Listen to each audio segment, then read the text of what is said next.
You ready? Okay, let's start. Ahoy, listeners! This is Debut Buddies. It's a fortnightly podcast about firsts. My name is Nate. I'm one of the buddies. I'm Kelly. I'm an additional buddy. I'm Chelsea. I'm the other buddy. And oh boy, listeners are in store for a truly riveting episode of Debut Buddies. I don't want you to worry about Misters Kelly or Autry. No, because we're talking about a more important gene. Oh, yeah, got it. Recessive. I'm slow. Yeah. Specifically, recessive genes in a Punnett square that provide you with blue eyes and albino skin. We're going to be talking about the first Levi's. We're talking about the origin of jeans, right? Denim. I hardly knew him. Oh, No. all right. We're doing it. Okay. We're doing it. We're here. We're strong. doing it. This is an immigrant story. Yeah. This is a structural engineering story. Mm-hmm. This is a not really remarked upon, but probably very true sort of Western expansion manifest destiny story that's problematic in passive ways that aren't going to be brought up directly. This is a story about pants. It's a story about pants. Actually, the Sisterhood of the Traveling. let's talk about that. Were those Levi's? You know, Probably. Let's say yes. it would make sense. Yeah, let's go. Would they yes. fit everybody? Are they magic? Yeah. I mean, they've got that 2% elastane. Yeah, I don't feel like who's your other Guess Lee? Like who's the jeans that are going to be fighting Gap. for brand placement to be traveling pants? Seven were really big when we were in high school. Yeah, they Okay, were. True okay. Religion.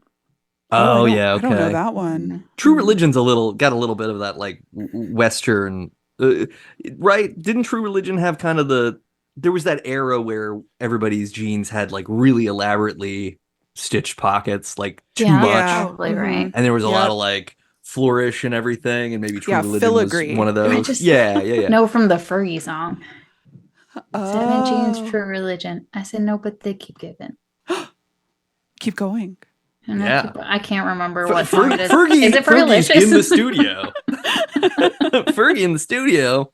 I can sing the national anthem just as well. Oh, So I can do yeah. that one. Yeah. Burn, Fergie. We're coming for you, Fergie. That's right. I'm saying I'm great at it. Rude. Oh, shit. Burn, Chelsea. We're coming for you. No, that's what I meant. We're coming for you, Fergie, and then we will overtake you with talent. That's right. Yeah.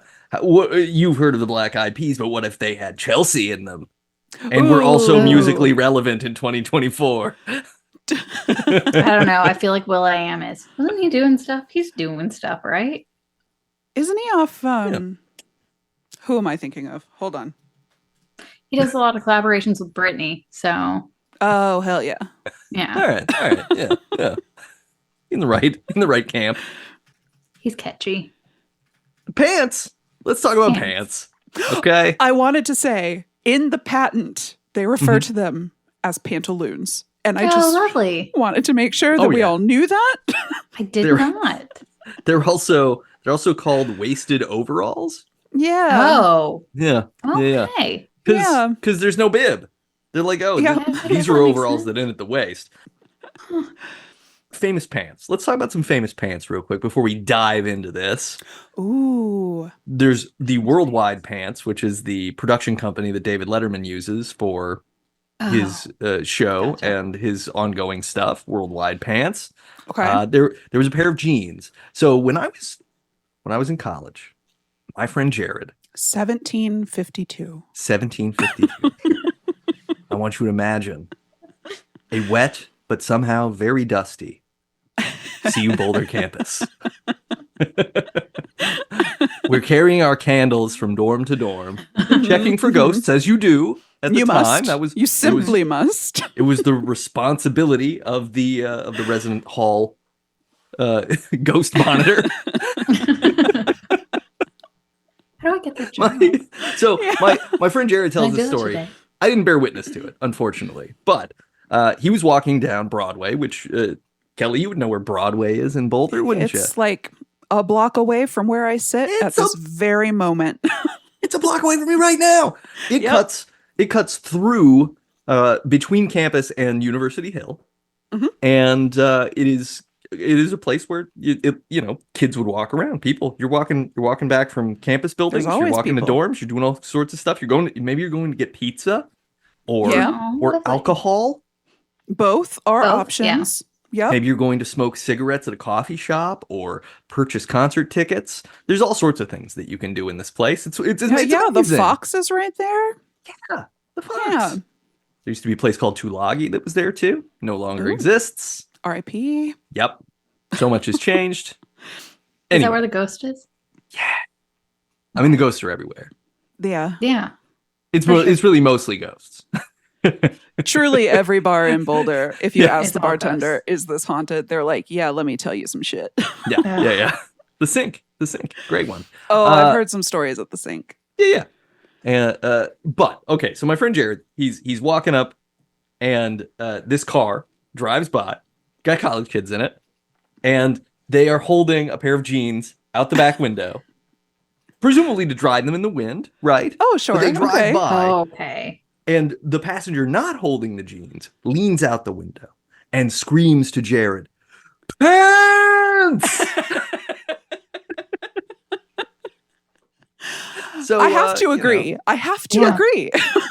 The thing is, pants. People used to be straight shooters, and that's why we're going to spend the rest of this episode talking about my new conservative values about how people just used to say things how they were. And now we're talking about woke pants. Woke pants. 2 legs. I don't know how to make it woke. Yeah, I don't know. You guys are quicker. Come on. Oh, we're using a joke here. Indigo dyes. That's from the earth. That's woke. Use something man-made, like a man. Okay. They actually do use synthetic dyes. They don't use the plants anymore. Sorry, go on. Pants have always been a problem for people who would use the term woke, right? In as much as, like, I remember the whole thing of, like, really, you paid money for pants with holes in them? And it's like, well, that's that's the fashion. Yeah. That's how they come now. They come distressed, whatever, right? So yeah, people are always bickering about pants. It's hilarious because it's pants. Let it be. You gotta wear them. Oh no, you gotta wear them. Not all the time. But no, I'm not wearing pants now. I don't presently own a pair of pants. No pants. No jeans. No pants. No jeans. All right. No so what pants. are you planning to do for the rest of the episode if you can't talk? I mean, I'm going to lay my head on the desk. The gentle murmurings you hear are Kelly snoozing away. I think, I've always been a big fan of jeans. I've always liked jeans a lot. Yeah. I think jeans are great. I also, as I get older, I like them more and more situationally and less as a common thing to wear.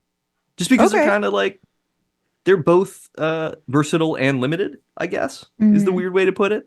Like, jeans look like jeans. Yeah. It's hard to keep up with jean fashion, too. I got to say that. Yeah.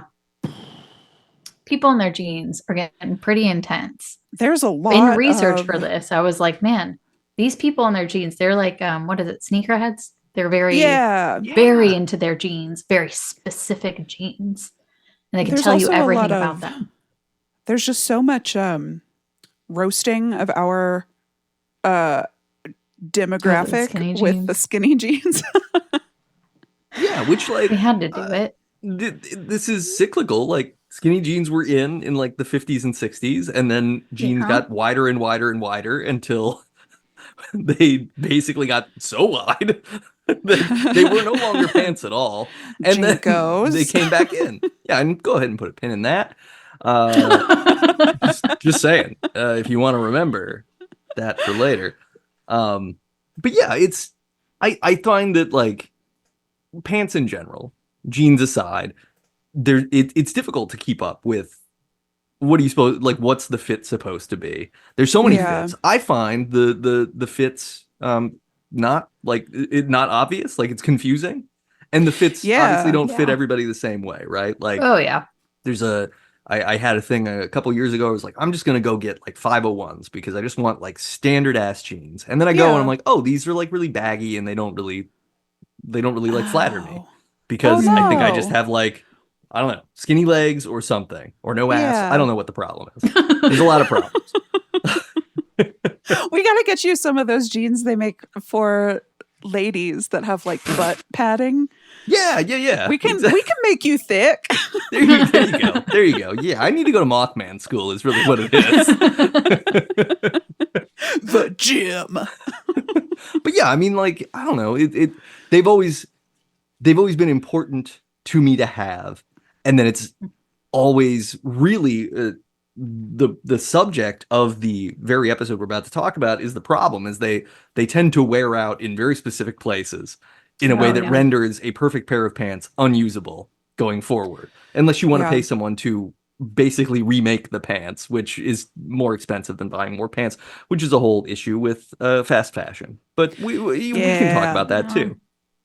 Oh, we'll have to. We got to get to capitalism at some point. I mostly went down the sustainability path.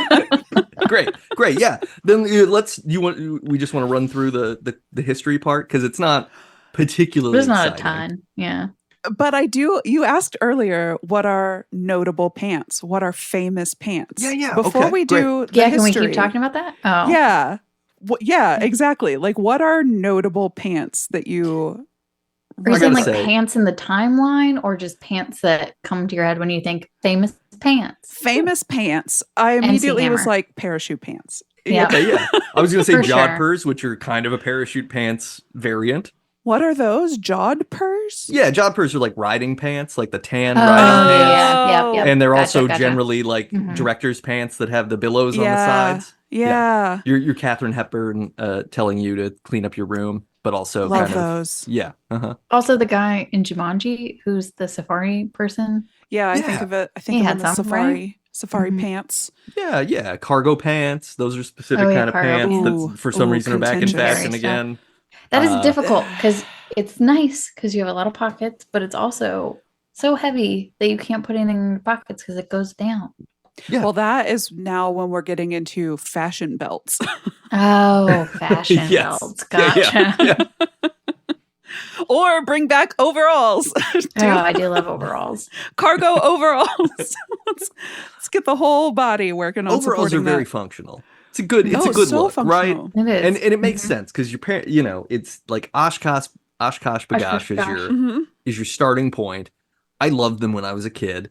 It's very like, it's just the whole thing because it's like cool. So basically I just unclip these and then I'm not wearing pants anymore if I don't want to be. That is the best way to get out of pants. So functional. Yeah, it's great.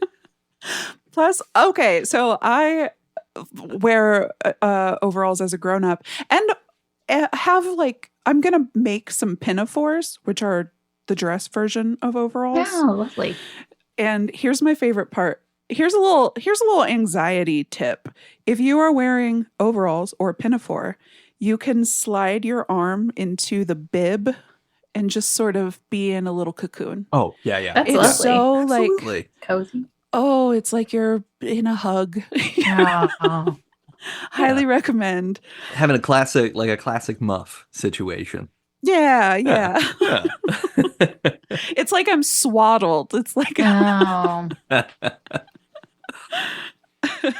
baseball pants. That's a very specific kind of pants. Baseball pants. Oh, do you remember a few years ago when the NFL redid their uniforms to be like sexy? No, they weren't supposed to be sexy, but it was supposed to be like more environmentally conscious. Like we changed the way that we made them or something. They did something, but it reduced the opacity. Oh, so suddenly their pants were like transparent. Oh gosh. Yeah, I mean that's been a big thing with baseball pants this year too. Has it? Fanatics, I think, is the company that got the uniform manufacturing deal, and so there was a huge controversy like, all these uniforms are see-through. Like you can see these guys everything's because they're wearing all white. And if they're backlit, guess what? Or if they're wet, guess what? Like we have a whole misogynist brand of entertainment that features white fabric. You got to be really careful. Yeah. Oh my God. Everybody's sweating, sliding around, slapping their bits about. Yeah. Do you wear bit protection in baseball? You should. When I played, I wore a cup. Yeah. Okay. Yeah. Just because, I mean, I played infield too. So like if the ball bounces and you don't get in the way of it correctly, like that's going to hurt. You want a little bit of protection there. Yeah. Well, then I guess it's not such a huge problem that they're see-through. I think it depends on the player. I guess so. But yeah, I don't know. I think pants are interesting. I think like this summer especially, I've so enjoyed wearing shorts that I'm mourning return to pants. But return to sweater. Return to sweater. I'm cool with that. I actually invested in my sweatshirt game, so I have 7 new sweatshirts that are all ooh la la, they're slightly baggy, right? So they've got a little bit of room in them, and so they will feel more cozy. I'm very excited. You could pull those sleeves over your arms, cocoon yourself into a sweatshirt. I used to love doing that too, where you tuck one cuff into the other cuff, and then you make like a little circle, and then you're just perfectly. Yeah, that's good stuff. But I'll be ready. And in fact, I wore pants today. It was like 50 degrees this morning and only topped out in the mid 70s. So I was like, I guess I'll wear pants. And I did.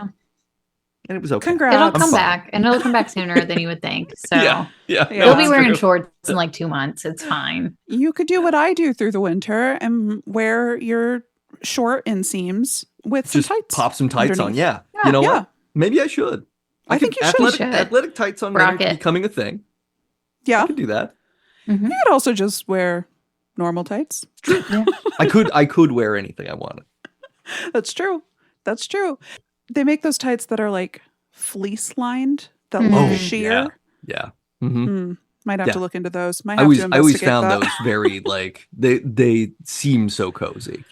They do. I worry that I'll be claustrophobic. Fair, yeah. Which is a big part of why I don't wear jeans. Because you don't want a constant hot hug.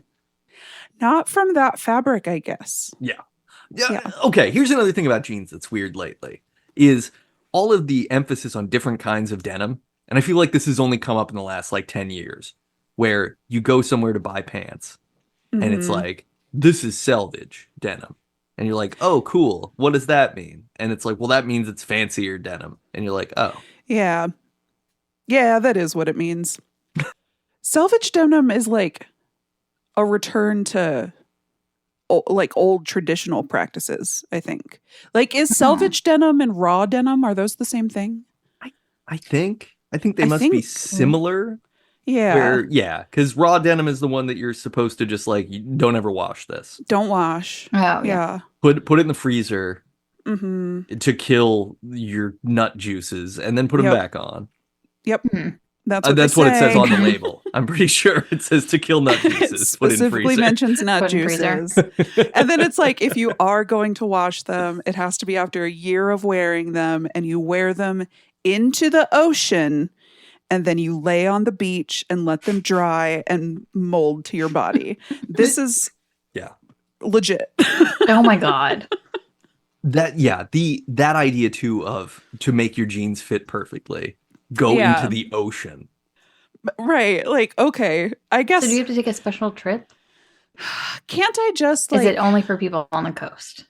Can I just pour Morton kosher salt into my tub? Now we're talking. Is that effective? That's what I would do. We all also are saltwater fish enthusiasts, and if it works for them, surely it works for us.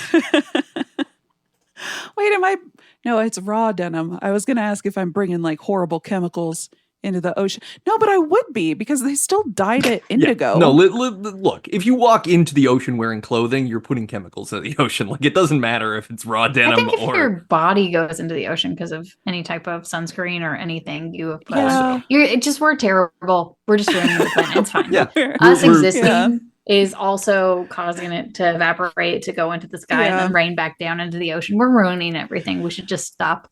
That's true. All rain is acid rain. It's just a percentage. It's just a saturation. It's just not the cool acid, man. Yeah. Could be. How do we make that happen? Right? I'm saying. Let's get there. Let's get to that place.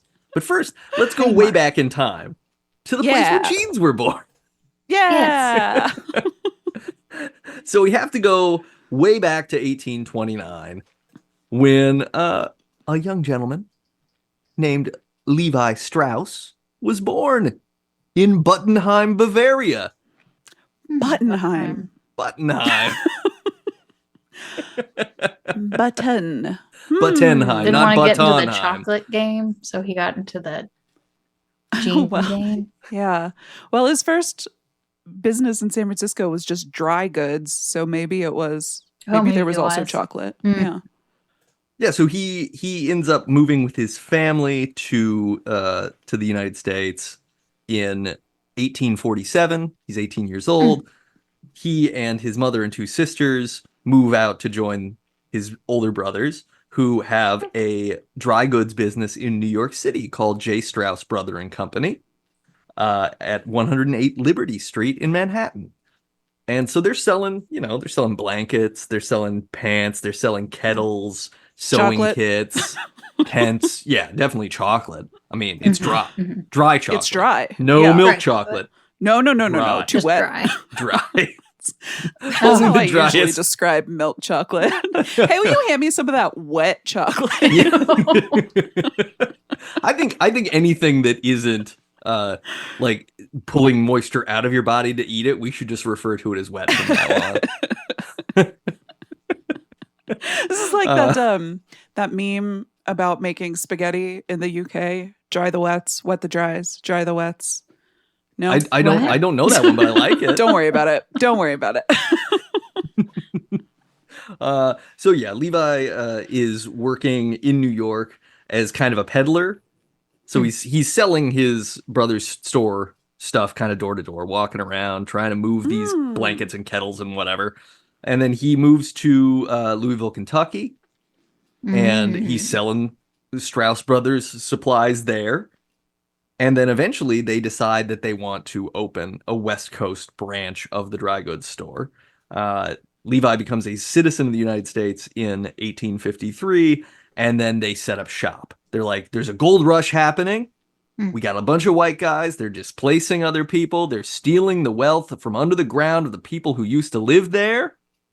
We got to get in on this. Yeah.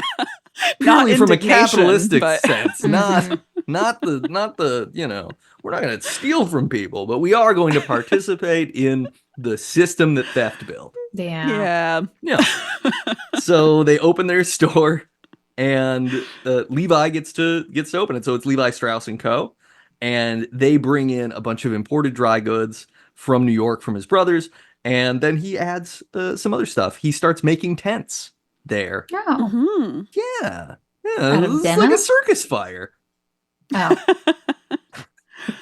Well, the fabric that, like the construction of denim and the construction of tent material, especially at this time, almost identical. Oh, interesting. She said very confidently, I am not an expert.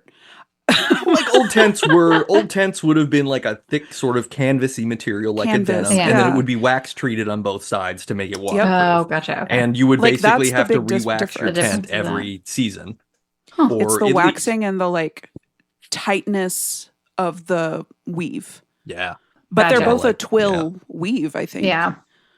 That makes sense. That's what they would do. They would finish it and they'd be like, do you think this twill work? And they would say, yeah, twill. Oh. So he's got this store. And then this guy named Jacob Davis, who lives in Reno, Nevada. He himself, also an immigrant. Jacob is born in Riga, which I think is, I don't know which country it is. Now I feel bad. I don't know. I'm looking it up real quick. Just everybody hold, please. Holding. Latvia. Oh, yeah, obviously. Yeah, obviously. I mean, we all knew that. Listeners, let's be honest. I edited in us sounding like we didn't know that because we didn't want to make everybody else feel kind of dumb. No, but, we're just like you. Yeah, we're normies. Normal buddies, just like everybody else. So he's born in Riga, Latvia in 1854. He's 23 years old. He immigrates to the United States. He ends up in New York. He changes his name to Jacob Davis from Jacob Eufus. I hope I'm pronouncing that correctly. I don't know. But he changed his name. He's Jacob Davis now. He runs a tailor shop in New York. Then he moves to Maine. Then he moves to San Francisco. Then he moves to Weaverville, California. This guy moves a lot. Yeah, we're just bopping around. Yeah. He ends up going to Western Canada. He's basically chasing work. Totally reasonable. He meets a German immigrant named Annie Parkshire, and they fall in love. Cute. They're immediately like, you know what? Let's have 6 kids. And boom, there they are. Whoa. They all just poop. Oh, no. Yeah. Oh, no. Yeah. 6 kids, none the richer. God. And then he's working, panning for gold in Canada. And then in 1867, they decide to move to Nevada. So they end up in Reno by 1868. And he's working to help a guy build a brewery. And he's like, you know what? I got to get back to my roots. I've always been a tailor. Yeah, dude. I want a tail. Let's tail. You got a tail. So he starts tailing. He's making blankets and tents and wagon covers. And he's doing all these things for the Central Pacific Railroad. That's not a lot of tailoring. Yeah, I mean, he's fixing tents. He's fixing wagon things. No, well... He's fixing blankets. People are buying these off-the-shelf tents, and they're a little too big. And he's like, I can totally hem that tent for you. Yeah. So that it's Checking cozy. the inseams of the tent. Yeah. Running his hand up into the middle of that tent. let me get up into the undercarriage of the tent. Yeah.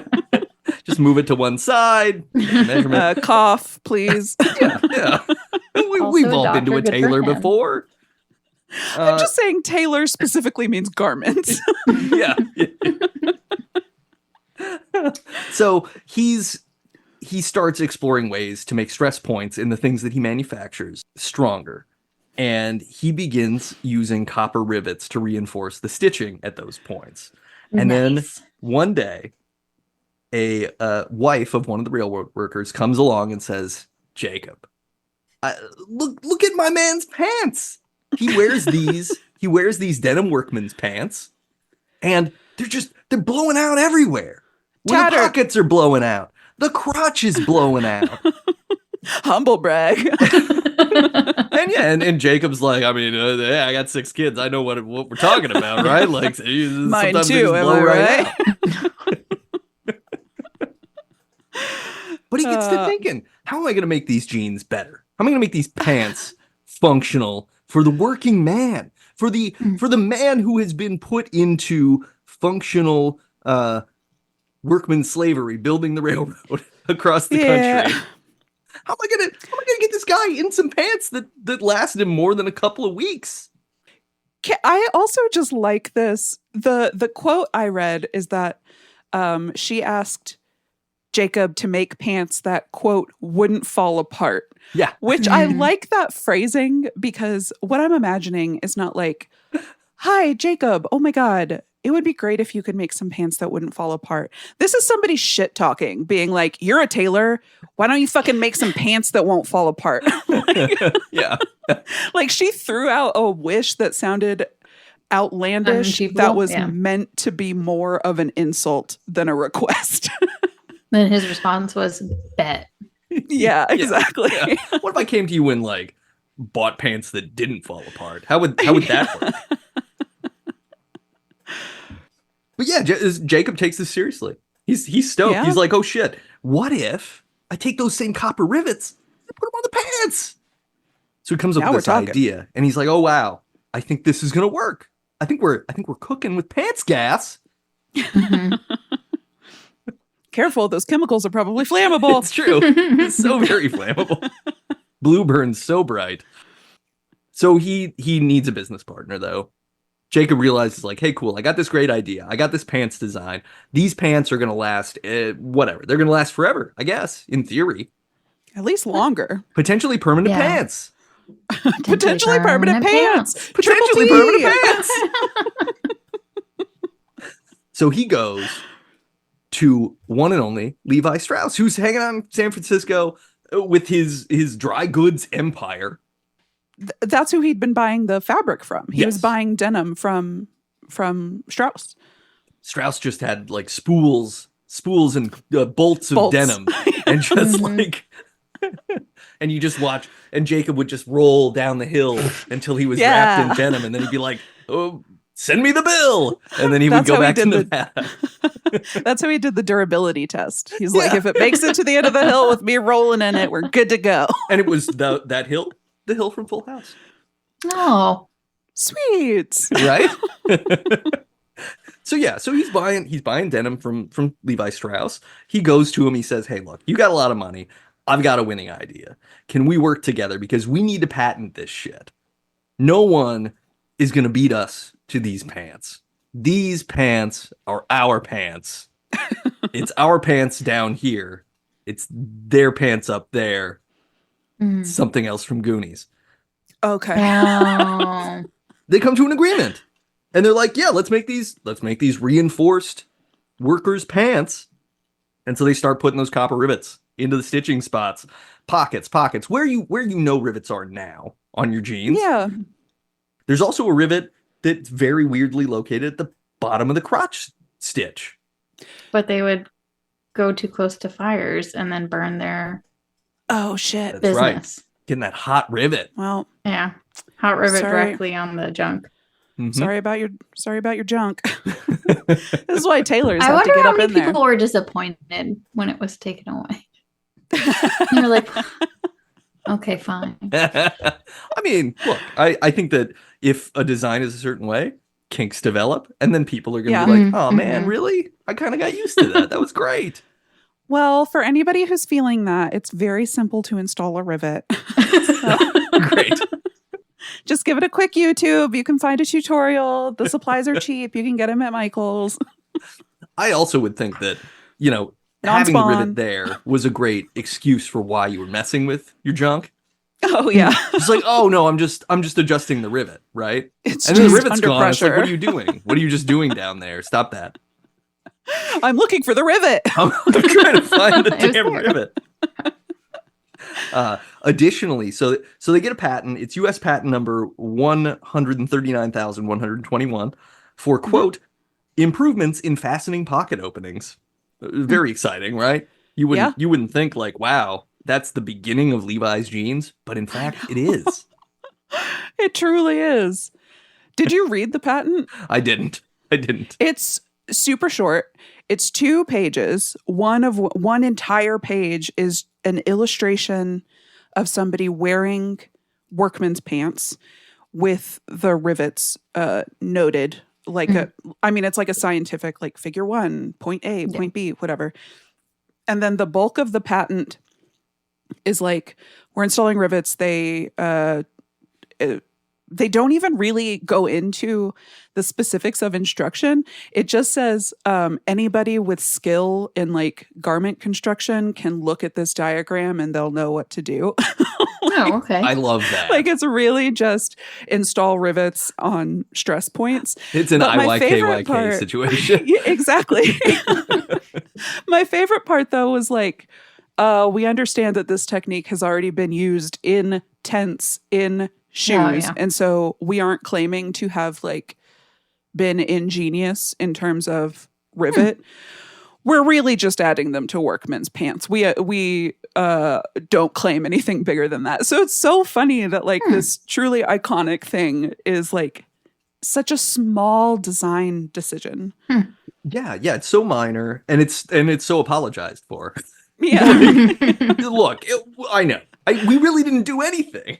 No. We just put rivets on pants where there weren't rivets before. Yeah. Same year, 1873, Jacob Davis also starts sewing the double orange threaded stitch design on the back pockets. of these pants that he's making with Levi Strauss, which we all now know. If you look at a back of a pair of Levi's, you will see that pocket stitching. That also gets trademarked. That that gets trademarked at 1,139,256 is the U.S. trademark for that. I think that's arguably the bigger requisite sort of thing. It's like, hey, we did the rivets thing, so anybody who puts rivets on jeans now, I guess, had to pay them for a window of time. But also, now we're trademarking the way the pants have to look. Probably their red tag too. That must be trademarked. Yeah, the red tab thing. I didn't write down when that happened, but it was like the 1930s when they started adding the red tab. Yeah, that's right. Yeah. In 73, they also put the iconic back patch on the waistband to demonstrate a pair of pants that don't fall apart, because that patch features a pair of pants hung up to be drawn and quartered between two horses. And the image is meant to invoke, like, hey, look, you're not indestructible. If two horses can't rend these pants asunder, what's your dick gonna do, asshole? Stop being such a punk about it. Shout out to those rivets. Right? It can withstand 2 horsepower. I wonder, that would be funny to see if it actually does withstand 2 horsepower. I would love to know that. Yeah. Can we get Mythbusters on the line? Are they still busting myths? Do any of you?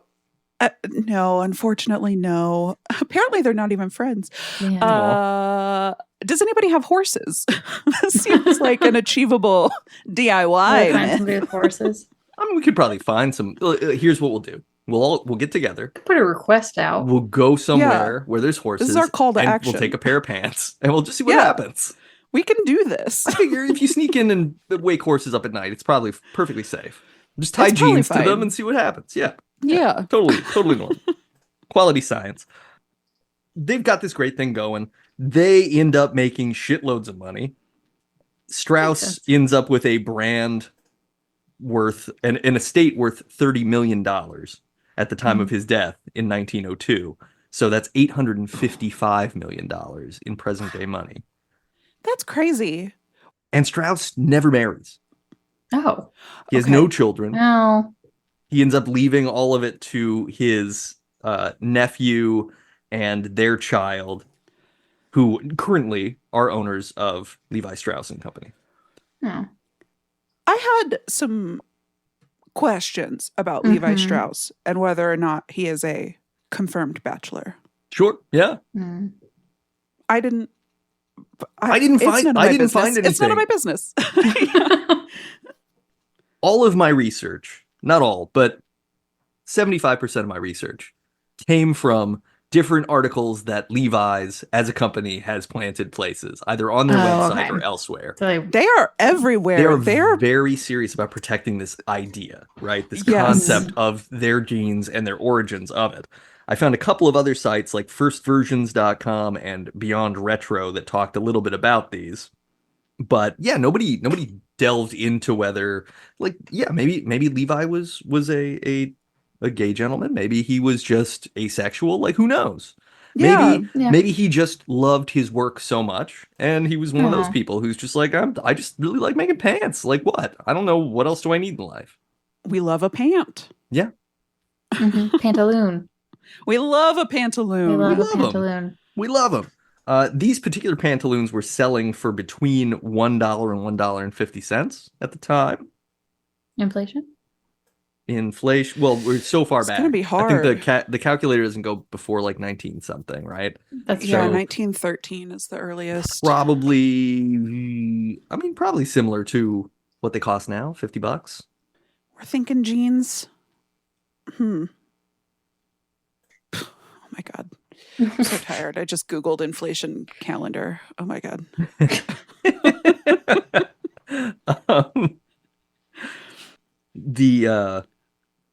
Probably 50. Yeah. Okay. The other thing I wanted to mention, in relation to the back patch that shows the horsepower.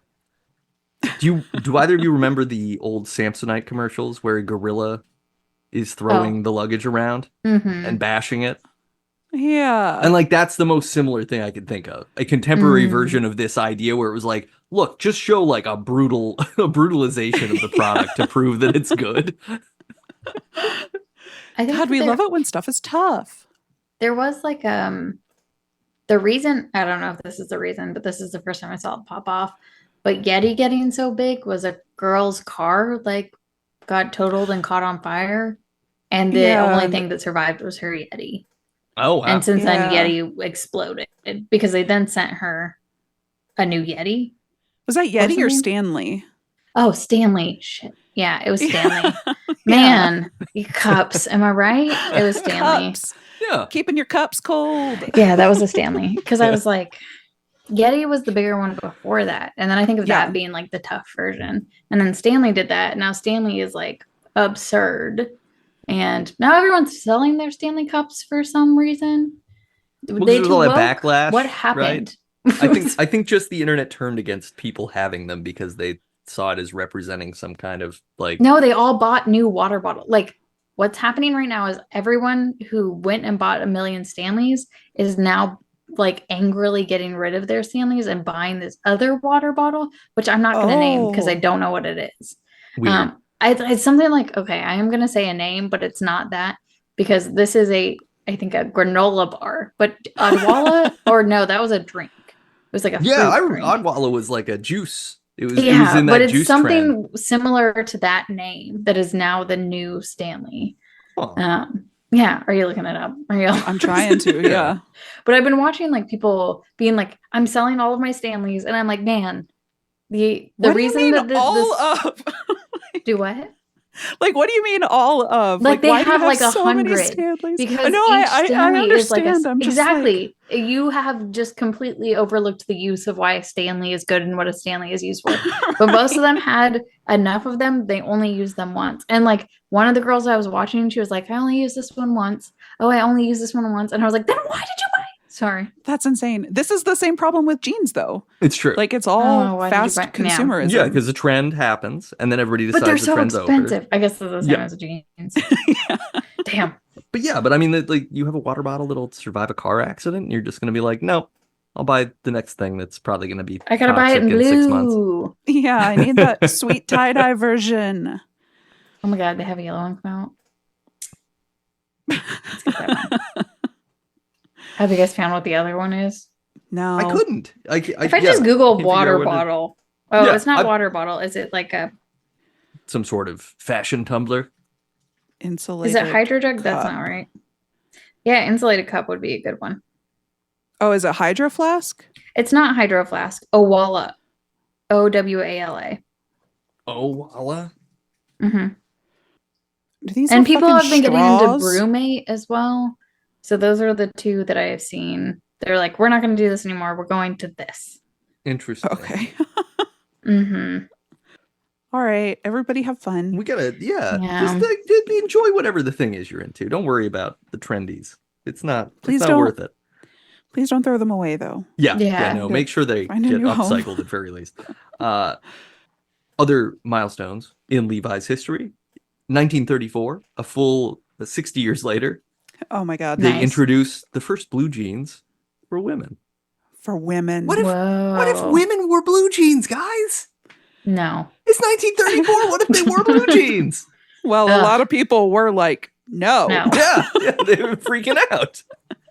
Like, this was very very progressive and very rebellious, I think. Oh, yeah. Is a good word. Did you see how they were advertised? No. I did not. They were iridescent. They had to make the ladies' jeans shiny. Speaking of ladies' jeans, that's what they called them. Lady Levi's. Lady Levi's. No. Okay. I like this. I like that they're shiny. That's fun. I don't. Yeah, no, thanks. I mean, whatever. People seem to like them. So they're probably shiny, I guess, in that capacity. Men, right? I'm sure there were some like, well, we won't be able to see them if they're. We need to be able to pick the ladies out of the group of men. How are we going to know if they're all wearing the same pants? How can we tell them apart? Yeah. Which we need to do. Right. Well, I'm saying I feel like that could be a plausible thing that they would demand. Why aren't the men peacocking? Like, why aren't the men with the shiny pants and the women like? Yeah, come on. Yeah. Like, why do we stray so far from birds and the rest of the animal kingdom? I don't know. It's so wrong. I want to know. We'll know next episode. Maybe we'll find out in 2 weeks' time. You'll find out later what that means, but get excited. Oh, and they had a button fly instead of a zipper. It's true. Which was also considered really scandalous for a woman. Oh. And I don't really know why. I don't know why. Everything women have is easier to hide. Exactly. Like, but weren't like women's clothing has the buttons on the opposite side because they're designed for a person to dress woman, right? Them. And so having a button fly implies someone's undressing you in your special area. But they even I thought they just don't want to dress themselves. No, I mean, I think that too. That's how I was think that's also part of it, But here's the thing: is they flipped the buttons to be like how women's shirts are reversed for men's, that it's still matched. Okay. So my understanding of the buttons being opposite on women's clothing from men was not because somebody else was going to be dressing the woman, but because the wife was going to be buttoning her husband's shirt. Oh, that makes sense. So it's actually the he who is opposite. I think so. Sure. I don't know. Yeah, no, I buy it. That makes. I mean, it's still all kinds of fucked up, but it makes sense. Let's just standardize it. Oh, whenever you said it, I thought you meant they buttoned in the back because the woman couldn't reach to the back. Like, you need somebody to zip your zipper. I was like, okay, I guess we're just buttoning everyone in the back. That's why they have corsets, I guess. I was like, time period. I don't understand time. Yeah, so women's jeans all have the trademark button butt flap on them. That absolutely exists. Somebody did that. I'm going to go search the patent database for butt buttons. The butt buttons were a major thing in Buttenheim. Buttenham. Buttenheim. Yeah. Butt buttons in Buttenheim. There was one other interesting jeans fact that I found, which is the story of the Nevada jeans. They are so called because they were found in a mine shaft in 1998 in Nevada. Yeah. And they apparently date all the way back to 1879. That's crazy. And those jeans sold in 2001 for $46,000 on eBay. What did they look like at that point? The picture that I saw, I mean, they looked fairly good condition. They were obviously like a little chewed up and beat up and things. But, they look pretty much exactly like the waist coverall kind of pants. So you've got the like cinch thing in the back and they're riveted. That's the thing we didn't talk about. Like these are not belt loop jeans. These are jeans that have like the cinch tightening dude in the back. Yeah. Drawstring. Yeah. And it had the cinch, it had suspender buttons and a crotch rivet. It also included a special knife pocket on the rear outer of the left leg. So we can only assume that whoever this miner was, they were killing someone for their money. Oh. Yeah. Well, that's fair. There was an episode of, I don't know if it was American Pickers, but I watched, and this is why I was like, man, jeans are so cool. They like went into a mine to look for jeans and they found pieces of jeans. Like they found like the top part and the bottom was like disintegrated. But they were like, this is going to be worth so much money. And I was like, what? You were like, okay. Okay. And they just were like, ripping off historians. They were like, if we can find like a more full pair, this is going to be worth so much money. That's bonkers. It's funny that there's skin pants in Iceland. You've both heard of skin pants. What? Yeah. What type of skin? Like human skin. Like gross. Like someone made pants out of like the flayed skin of someone that they killed. Yeah, it's a very Ed Gein kind of thing. But I think it was like a like battle trophy sort of thing. But they were pants made out of that, and they even got like. Is it like patches? Sorry, now I'm like I'm imagining it like a quilt. Yeah, I mean, it would like have to cute. be. You can't get like a. Yeah, they're like mostly intact, but they're definitely stitched up a lot in places. But yeah, you should look up the skin pants sometime. It's kind of an interesting thing. I'm good. Those I can envision, like skin pants, I can see being worth a lot of money just because it seems like we wouldn't ever make those again. Yeah, like that's just not. But jeans are being actively manufactured all the time, so I don't know how old jeans, like really old jeans, are worth a lot. Especially because are you going to put them in a frame? Oh. Like they're museum jeans? Yeah. Sorry, Nate. We stopped listening because we looked it up. I said to look later. I needed to know now. There's a little wiener pocket. You didn't mention the wiener pocket. It was just someone's. I thought it was going to be patches, but it's just someone's. Yeah. Like he just took off the skin. Yep. I didn't realize that how much they took off the skin. Yeah. Like this is like they it's like they just slipped them off. It's like how you boil a tomato and then sort of squeeze it to pull the skin off. I'm gonna go throw up now. Or like in a classic cartoon where skeletons just sort of like climb out of the skin and leave it in a rubber pile and then on the floor. Yeah. But yeah, I mean, that's what it's based on. They're called corpse breeches or necro pants. It's called necro pants. They're in the Museum of Icelandic Sorcery and Witchcraft. Oh, I would go to that. I gotta go immediately. It's pretty cool. They have there's also like a penis museum in Reykjavik. Similarly, there's a bunch of penises like these pants. Just wieners. Just dinglings. Oh God. Okay, what were we talking about? Jeans. Yeah.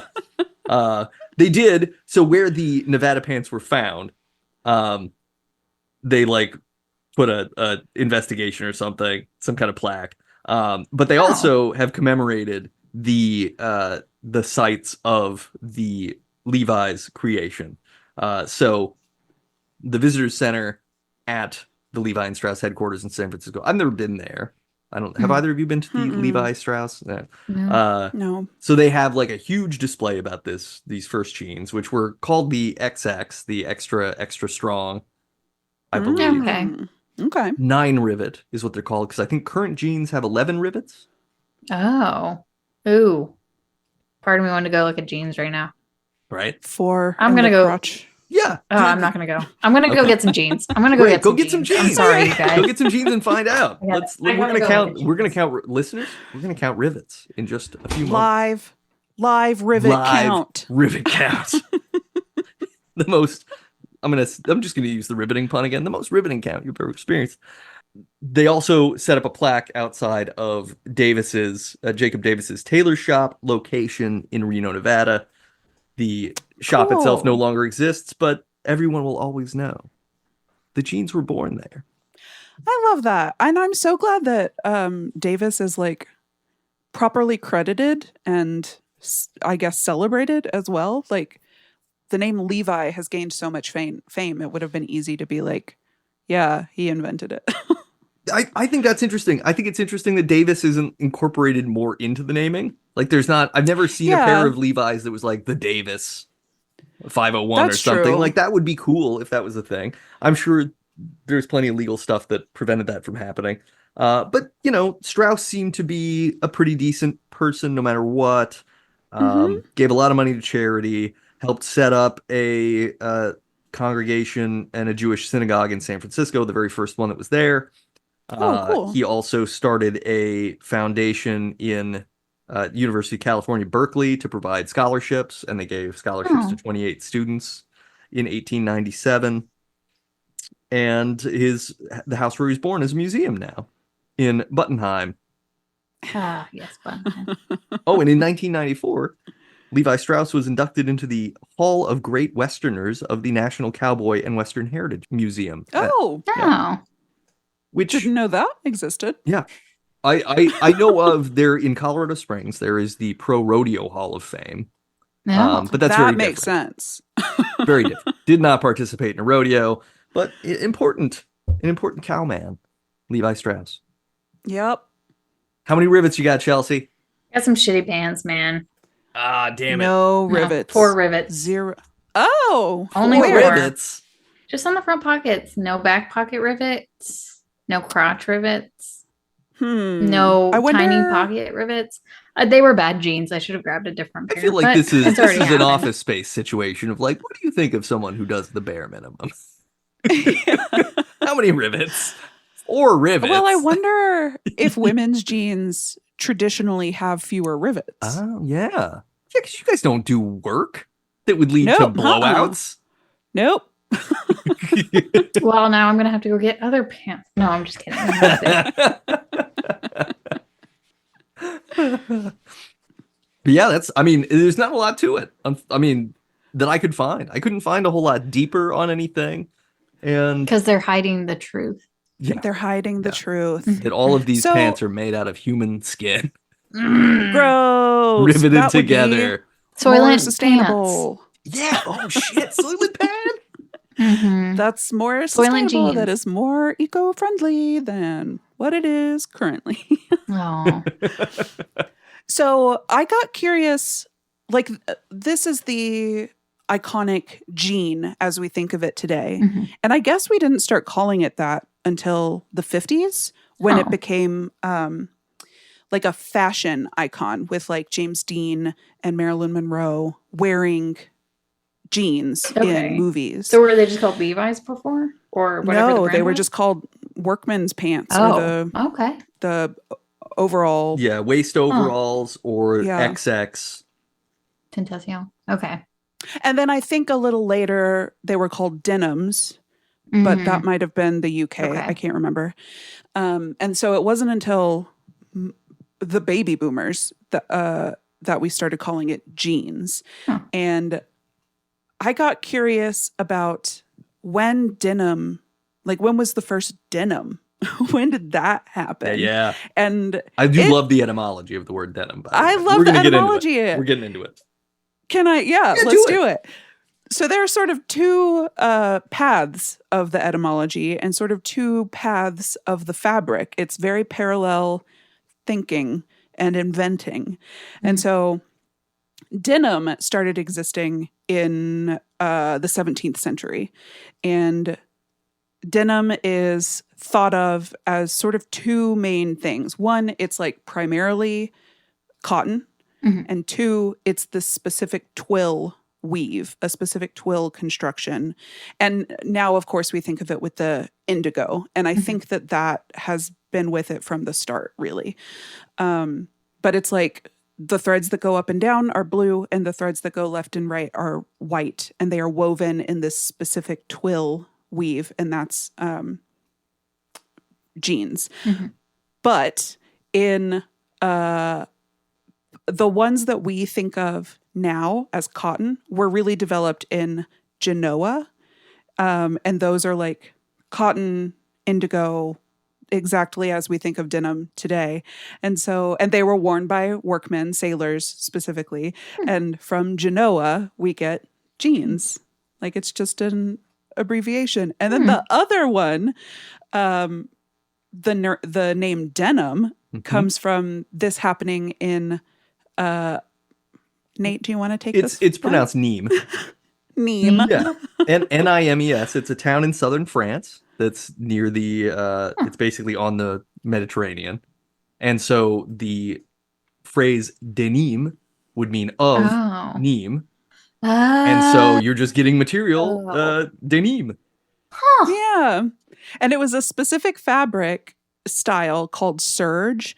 And I just read a throwaway line that was like, serge denim is what we think of as denim. And it was made accidentally. Like they were trying to make serge and they did something differently.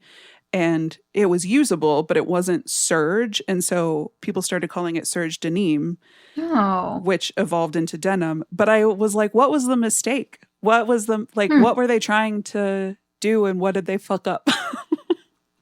Great question. And interestingly, those were wool and silk rather than cotton. Yeah. Huh. Yeah, silk, serge was primarily silk or wool. And so I guess it's a natural step to combine them. Yeah, neat. Yeah. Also, just fabric terms and sewing terms are very interesting. That there's warp and weft threads that comprise the weave. Yeah, warp is up and down, weft is left and right. And then selvage, we were talking about selvage denim earlier. Selvage is the edge of a piece of fabric, and that is a result of the way that it's woven. So when you're using, okay, so you've like woven something through, you've like, I don't know, arts and crafts, you've woven something. Yeah.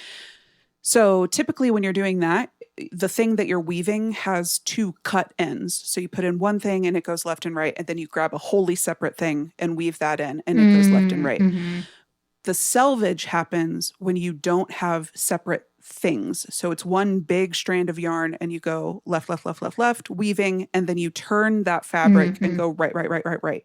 And so the ends of the fabric are different.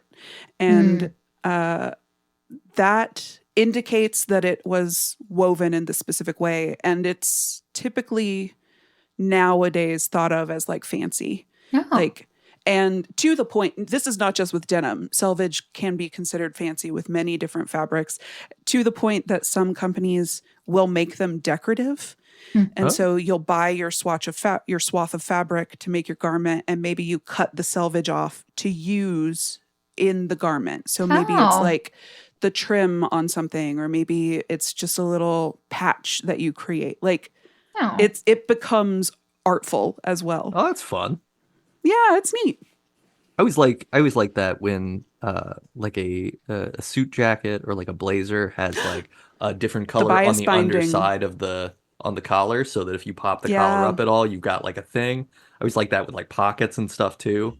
There's just like a weird like paisley fabric or something in there that makes it interesting, like gives it a vibe. I think that's cool. It's also a really, well, I was going to say it's a fun finishing technique. I want to be clear. It is not fun. It sucks ass. A finishing technique that looks cool. It looks so cool, and it wears really well. Like a lot of the easier finishing techniques aren't robust. For example, sorry, you can cut this. It's staying in. You've got those jeans there. If you take a look at the side seam, any seam really, but if you take a look at the side seam, it's going to be like down the leg, jeans. The length. I'm going to narrate this. we are reaching down the side seam. That it's like double thick there at the seam. Okay. And I can feel it. The way that's constructed, it's you can hear the seam thickness. ASMR. These are not thick. These are terrible jeans. I made a mistake. So that's a flat felled seam, which is really, really sturdy because, is that the cuff? This is the inside. I was showing the inside of the seam. Oh, yes. I can see the side seam now. Yeah. So there's like that little flappy bit on the inside. That should actually be tacked down. So yeah, these aren't great quality jeans. Yeah, they're terrible. They're very stretchy as well. So typically a flat felled seam is flat on the face of the fabric, and it's like an interlocking seam. So both sides of the fabric are pulling against each other, which makes like a sturdy seam. Yeah, you're not putting stress in the bulk of the pants. You're pulling it. Yeah, that makes sense. Well, and also most seams don't interlock. So they can just separate easily. Whereas when they're folded against each other, it's like Velcro. I forgot what the point of this was. I just got excited about clothing construction. So did we. Clothing construction is cool. I mean, I've sewn things in the past. Like I took the classes in middle school to make boxer shorts and a gym bag and all kinds of things. There was a time when I could really like use a sewing machine without a problem. It would take me a good like couple of days of practicing to get back to being able to do anything. But like I remember the ideas of like, you go forward a little bit, back up, set your stitch, then do your thing, then and all it's a very meditative thing. Yeah. But I've also only done very simple stuff. So I can completely understand how like the harder stuff is really hard because you're dealing with a lot of material and you're trying to do an elaborate like things tucking into other things, wrapping into, and now just machines are doing it. Robots. No. No? I'm sorry. That's where you're wrong. It's all humans. Human people. Well, it's sweatshops, I guess, huh? Yeesh. Yes. But every piece of like we can weave fabric with machines, but every garment is hand sewn. That's wild. What a wild wow. Do you want to know another fun thing about jeans? Yes. Sure do. In the 1970s, because denim jeans had become a big part of youth culture, the car manufacturer AMC made denim interior finishes in the Gremlin.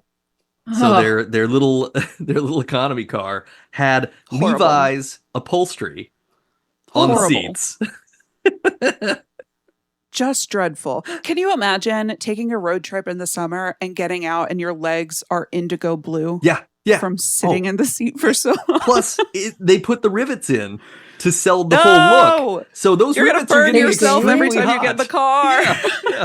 Extremely hot rivets. They had this. No. They had that starting in 1973. Volkswagen also made one called the Jeans Beetle. Oh my God. From 1973 to 75, and then Jeep manufactured a Jeep that had them in 75 through 77. I can smell this. Right? Like I can smell it looking at the picture. I'm like, oh, this. Oh. That was the 70s, you said? That was all the 70s, yeah. Yeah. It did not leave the 70s. I feel like denim had a big moment in the 90s and early aughts too. Oh yeah, with Britney Spears and Justin Timberlake showing up. Britney and Justin. Full on. And also those like those like cushions that you would get for your bed with the little arm rests. Oh yeah, because you would get those in like corduroy or in denim. Yeah. Or denim. Yeah. And like I had a little like bear stuffed animal that was entirely denim. And you could draw on it. And you could draw on it, yeah. And we keep going through cycles of washes too. Like it was acid wash was a big deal when I was a kid. Like in the 80s, it was like, oh yeah, you want jeans that are so acid washed that they kind of like they were like rock tumbled and acid washed. So they were incredibly soft and they had this like modeled pattern on them. And then very specific, such a specific look. And then like, but that was also a time where like jeans were pleated because they were doing kind of a parachute thing. You were doing like very tight cuffs. You were tight rolling your jean cuffs. You had kind of a billow and the billow that was provided by the pleats. And then in the 90s, it became like, okay, dark colors. And then it was like black jeans and it was really dark navy jeans. Yeah. And then the intentionally torn jeans that came along with the grunge movement. And then after that, we got into skater stuff with the aforementioned Jinkos and Jinko-esque adjacent things where it was like, how wide can jeans be? So there's no limit. There's no limit. Jeans, like the universe, forever expanding. No edge. And now I don't know where we're at. Like, I guess we're too high-waisted, wider leg jeans again is the thing. Yeah, I've noticed mom jeans are a big thing. Yeah, straight leg. I think everyone's afraid of the high or the low rise coming back. But I think that's kind of came back a little bit. When you go back and watch those 90s, especially like 90s horror movies. Oh, it was bad. We talked about this when we watched Pulse. Right? Like Pulse, the not Kristen Bell character, like she was a performer. Yeah. What was her name? Shrug? Doesn't matter. Yeah, her pants were so low. Christina Milian? Yeah. Boom. Yeah. So dip it low, pick it up slow. Yeah. Which you have to pick it up slow because otherwise those jeans pop right off your butt. Yeah, you're gonna be just we need those butt buttons. Yeah, if you're gonna wear them that low. Yeah, it's like there's literally no room for Jacob Davis's innovations with so little. You can't with so little trunk area pants. How is there so much room between your belly button and the top of the jeans? Too much. Yeah, we're not back there. I think that acid wash is back in style. I don't think it's the dominant trend, but I've seen some of it around. The length, I don't understand the length of jeans right now. They are short. No. They're weirdly short. Oh, yeah. We're going full Adam Sandler. It's like clam diggers out there. Yeah. Everything's coming up Millhouse. See, everything is coming up Millhouse. My shoes are soaking wet, but my cuffs ankles are bone dry. Oh, there it is. Yeah. He had such a good day that day. I haven't seen any iridescent jeans lately, though. Thank Yeah, God. no, that doesn't seem to I have think made those a died comeback. immediately after. We bringing them back tomorrow. Yeah, I mean, I'm gonna iridescent my jeans. How do I do that? I think Just maybe put glitter some of the on it? weft is like a fake fiber, like a manufactured. Yeah. You're silver just shiny weaving in something. the like sparkly Easter basket grass Oh, into yeah, the perfect. jeans. That'll Just do some the tinsel, job. getting some tinsel in there. Yeah, exactly. Oh God. I mean, maybe that's our new business. Tinsel jeans? Listeners, you can't Tinsel have it. jeans. It's ours. File the patent. Yep. Belongs to us. This is Tinsel jeans. Oh, Nate, you would love this. There is a fiber or a type of fabric. I guess it's a fiber called tinsel. Tencel. Tencel. Tencel? What does it look like? So this is Is it shiny? Or is it just like no, unfortunately, Oh, no. yeah. It's like cotton. It's The fabric of our like lives. cotton. Yeah.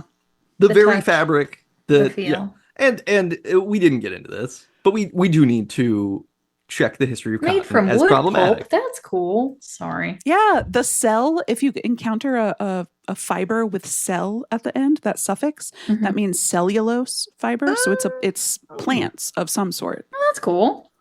Yeah. Does it keep upkeep? Does it work man's pants?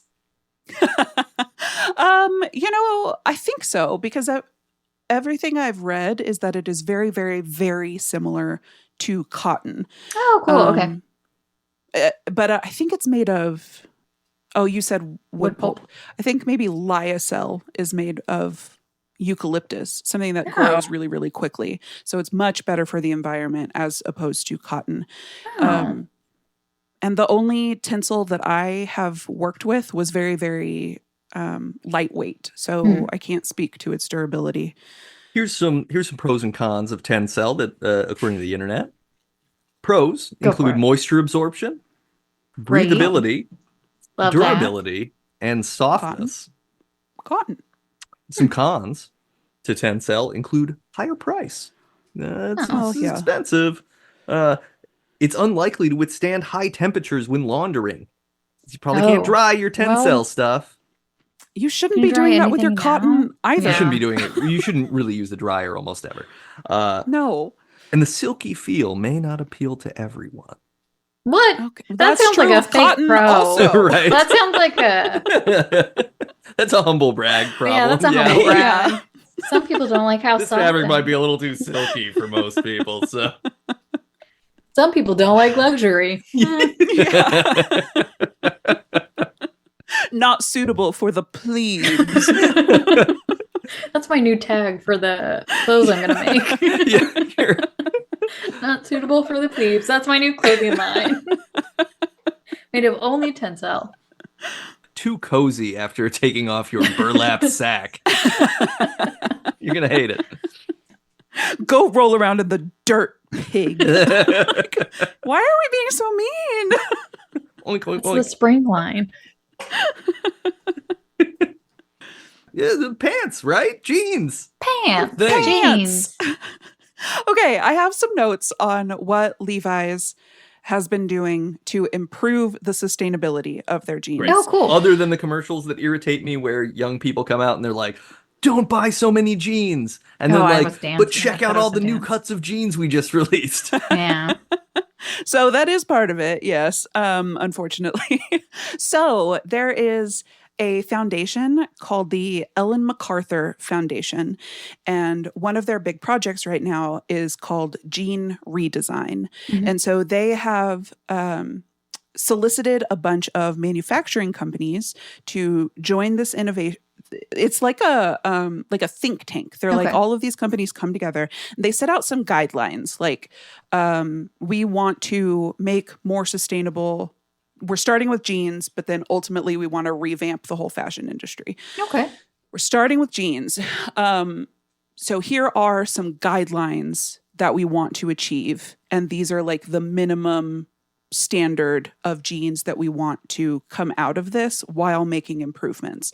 And so the big guidelines are around like reducing water consumption, improving the recyclability of jeans.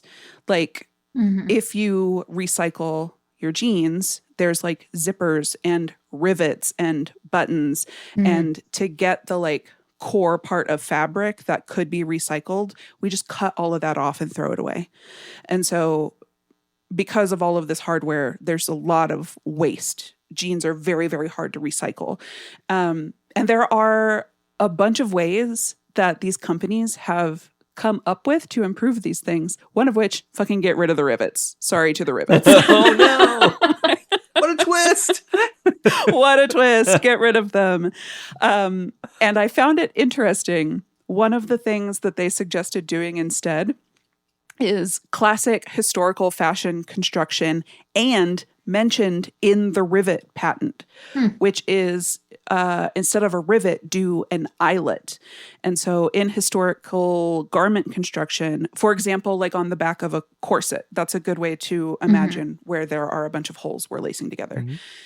They would make eyelets. You don't cut the fabric there. You use like an awl to spread the fibers apart. And then you just embroider around the hole with really strong fiber. And it's so strong.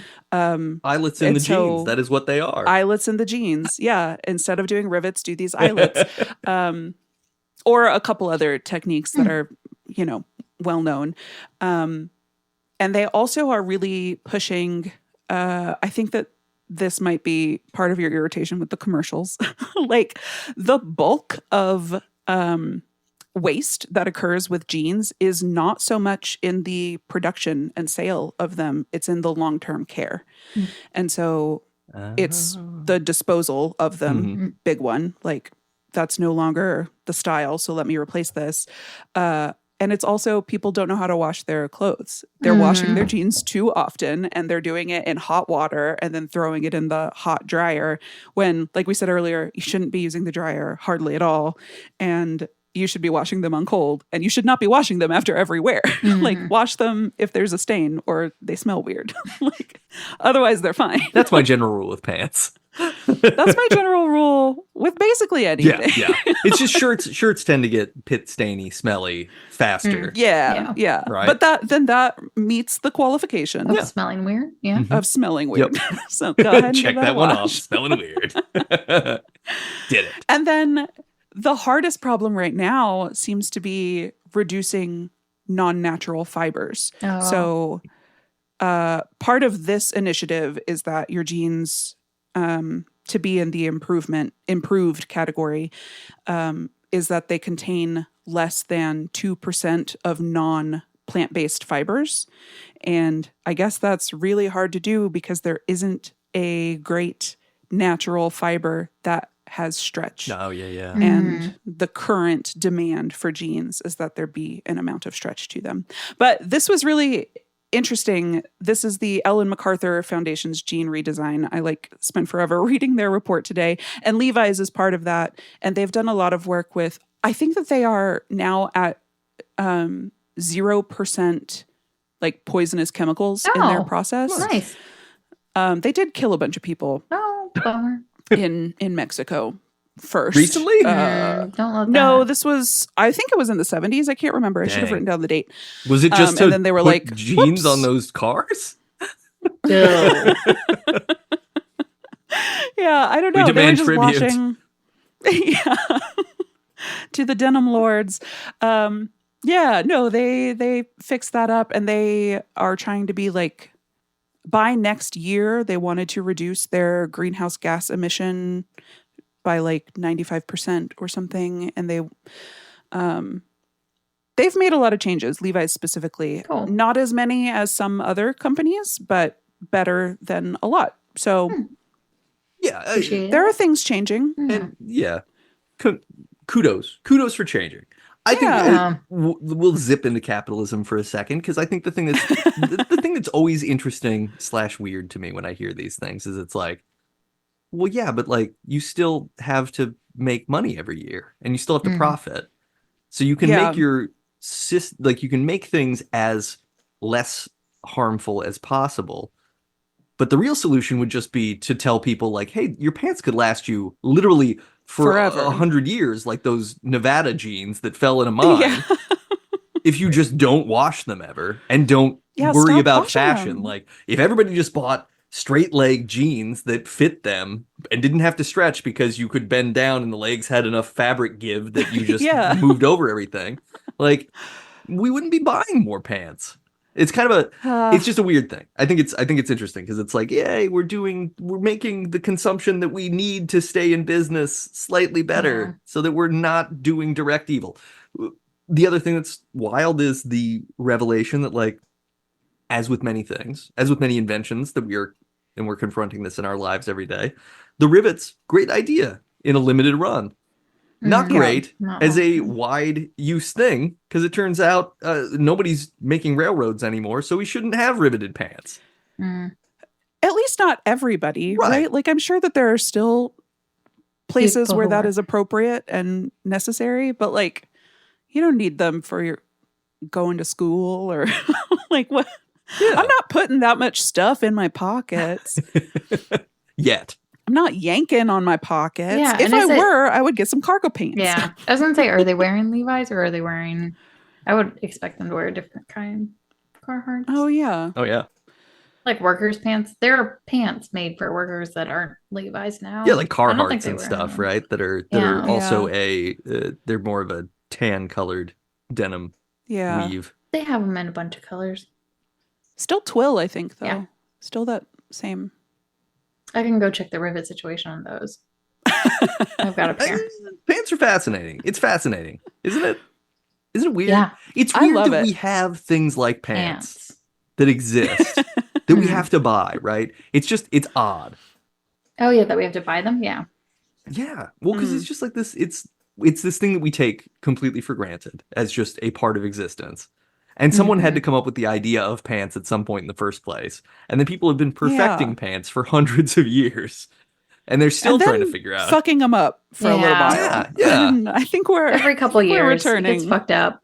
And then comes back around. Did you see that there's another first nestled in with this story? Oh. So the first synthetic dye is indigo blue, which was created by German chemist Adolf von Baeyer in 1878. And since then, natural indigo dye isn't really used much, though that is something being pursued as part of improving sustainability, is going back to plant fibers, because the synthetic dyes are poison. Cool. Yeah. It's like blue 40s. Yeah. Two questions. Question one, is Adolf von Baeyer related to Bayer, the pharmaceutical company that makes aspirin, among other things? It's spelled the same way, but I did not look further. All right. That's a maybe. He's a chemist, maybe. Yeah. I don't know. I mean, I figured if the chemist, it could be. Long line of like... Could be. Creating things in the lab. The other thought, to the point about dyes, I saw an article earlier this week about how if you put yellow dye on yellow number 5 dye on lab mice, they become transparent. I saw that too. Yeah. I don't know if it's true. That's unsettling. It's very much one of those things where, like, I did not read further, but I was like, huh. But they were just like, yeah, you just rub the yellow number 5 dye that's in M&Ms and Skittles and pretty much of foods. And if you rub it on the outsides of these mice, probably in incredibly high quantities. I want to say most of these studies, it's a lot of dye, but you put so much on that like you can see through the mice. You can see through their skin. Yeah, what the fuck? Into the mice. Yeah, what the fuck? I don't know.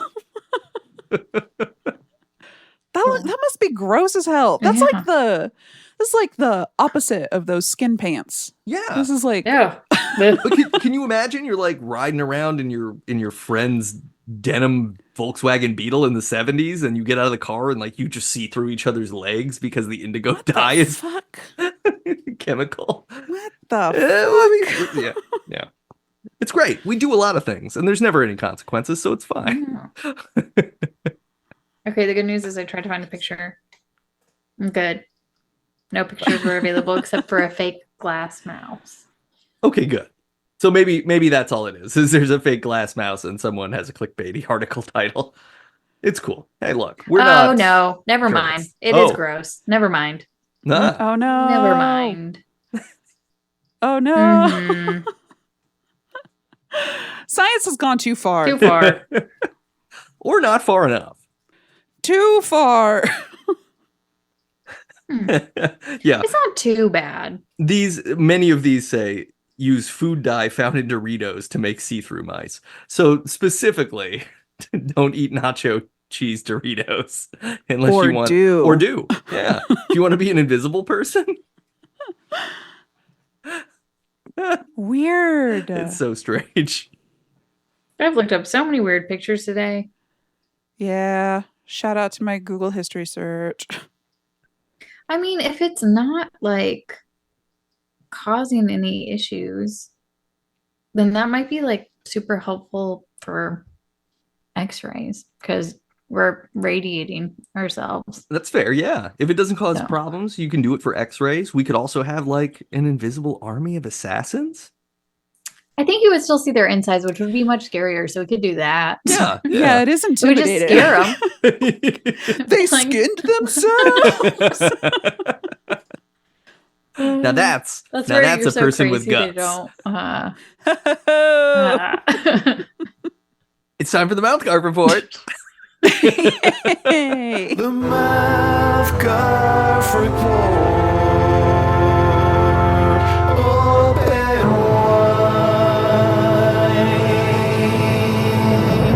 For some lasagna.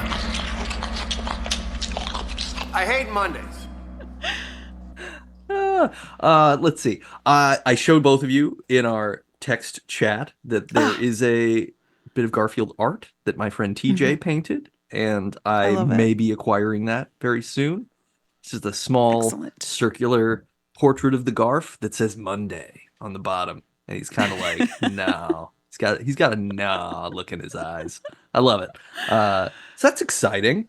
And in bird news, there was like a whole slice of pizza in the road, and so I got to watch a lot of little like finches and sparrows fighting over a large slice of pizza. It's cool for them, right? Because they're like, that's a banquet. That's a miracle has occurred. And maybe it's not a good miracle. I don't know how pizza does for a bird's digestion, but they're probably going to make it through. Cats can have a little salami as a treat, so surely birds can have a little pepperoni as a treat. Yeah. So yeah, that was cool. And then the big thing. So it's spooky season. Spooky season's kicked off. Yeah. So I last year I watched The Fall of the House of Usher. Yep. Very much enjoyed that. And both of you, I think, recommended to me last year watching more of Flanagan's stuff. Yep. So I was like, you know what? Yes. I should watch Haunting of Hill House. So I've been watching The Haunting of Hill House. So good. I am 6 episodes in. When did you start it this morning? I started. That's how I did it. Yeah, I watched I started it on Friday. So we're recording on a Monday, and I've watched like 2 episodes a night. Maybe watch 3 episodes on Saturday. You can do better. It's so good. You can do more. it's exponentially better than Fall of the House of Usher.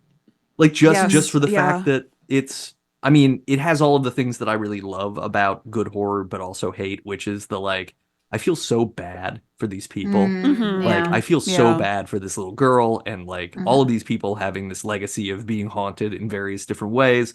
But I love how it's all put together. I am probably going to watch another episode after we stop recording, even though for all intents and purposes, I should go to bed. But I am probably going to watch one. It's fine. The last one I watched was the Two Storms, which they're at the funeral parlor, and there's a rainstorm in present day, and then there's a similar rainstorm in the past when they're in Hill House, and we're getting the escalation of the haunt, and we're getting all this. It's just, it's so well done. It's so it's just so well written. It's beautifully shot. It's really cool, and it's not it's not ever cheap scary. It's really, the scares are always quality and worth it. And everything else is just an existential dread thing. You're just kind of building on addiction is a kind of haunting, and greed and detachment is a kind of haunting, and never feel it. I mean, when I don't want to spoil it for anybody who hasn't seen it, but it's been out for a few years. When one of the characters' perfect spouses dies suddenly, it's just one of those gut punch moments. We're of course it would be we can't have any nice things because of this fucking house. There is one of maybe the best jump scare I have ever seen in that. And I find jump scares to be very cheap. I don't like them. And not because they scare me, it's because they're overused in a way that is it's just cheap. It's lazy. Yeah. But there's one in that is flawless. It is executed so perfectly. It does not feel cheap, and it is legitimately so scary. I think even the very tall man floating with the cane was super scary. He's spooky. He's spooky. That's kind of perfect for me as far as it reminds me of the gentleman from Buffy the Vampire Slayer, where you have this silent, hideous force that moves quietly and that floats and is going to do something horrible, but you can't really read anything other than they're plotting against vibes. Yeah, you just know vibes. So I can't recommend that enough. I'm already I'm going to try to watch Bly Manor after this, and then I want to and then Midnight Mass. And Midnight Mass and all of it, because I'm just going to keep a Wikipedia page open on my computer that's all of the Mike Flanagan stuff. I'm just watching it all. They just I love Hush back. Hush is available now because it wasn't for a while, but that's one of his movies. Maybe I'll watch that tonight. Great. Yeah. He also has a new podcast out. Where he is doing interviews with directors about their movies. It's called Director's Commentary with Mike Flanagan. And I guess maybe not. What I thought was happening was that it was a little bit like Mystery Science Theater, where they essentially did director's commentary on the director's movies, but maybe that's only for some of them. Yeah, Ready or Not watch along. There's a watch along. Yeah. Cool. Okay. I'll check that out too. I have no idea what Mike Flanagan sounds like, so that'll be interesting. Me either. What? You guys have never watched anything with him? No. I read stuff. I don't go watch He's just stuff. a fun goofball. Yay! Dude, that's the best. I love when they're good. I follow him on Instagram, and I follow his wife, and they just they're always just cute and fun and adorable. Aww. Yeah. Well, and his wife is one of the ensemble cast members in all the shows, right? That plays Theodora. Kate Siegel, is that her name? Yeah. Mm-hmm. Yeah. But she's in. Should we just have a Mike Flanagan podcast reaction podcast? Yeah. Or just listen to his podcast, an after show, a Mike Flanagan podcast. What was his after first show? movie? Wait, did we already? It wasn't Director's Commentary with Mike Flanagan Commentary Hour. Yeah. Just so we listen to this one. I can't remember what his first movie is. It's Ouija. Is it Ouija? He did not do the original Ouija. He did Ouija Origin of Evil. Yeah. And no, that Absentia? was not his first. Was that the first one? It might be. There's also Gerald's Game I've heard good things about. I never watched. I did watch that. He did Oculus, which I thought was good. Absentia is good. It's weird. And Doug Jones is in it. But he's not the monster. Oh, Not the monster. He's just a guy. that's what he always Yeah. wanted Like to the be. baby from the dinosaurs show. Not the monster. Yeah.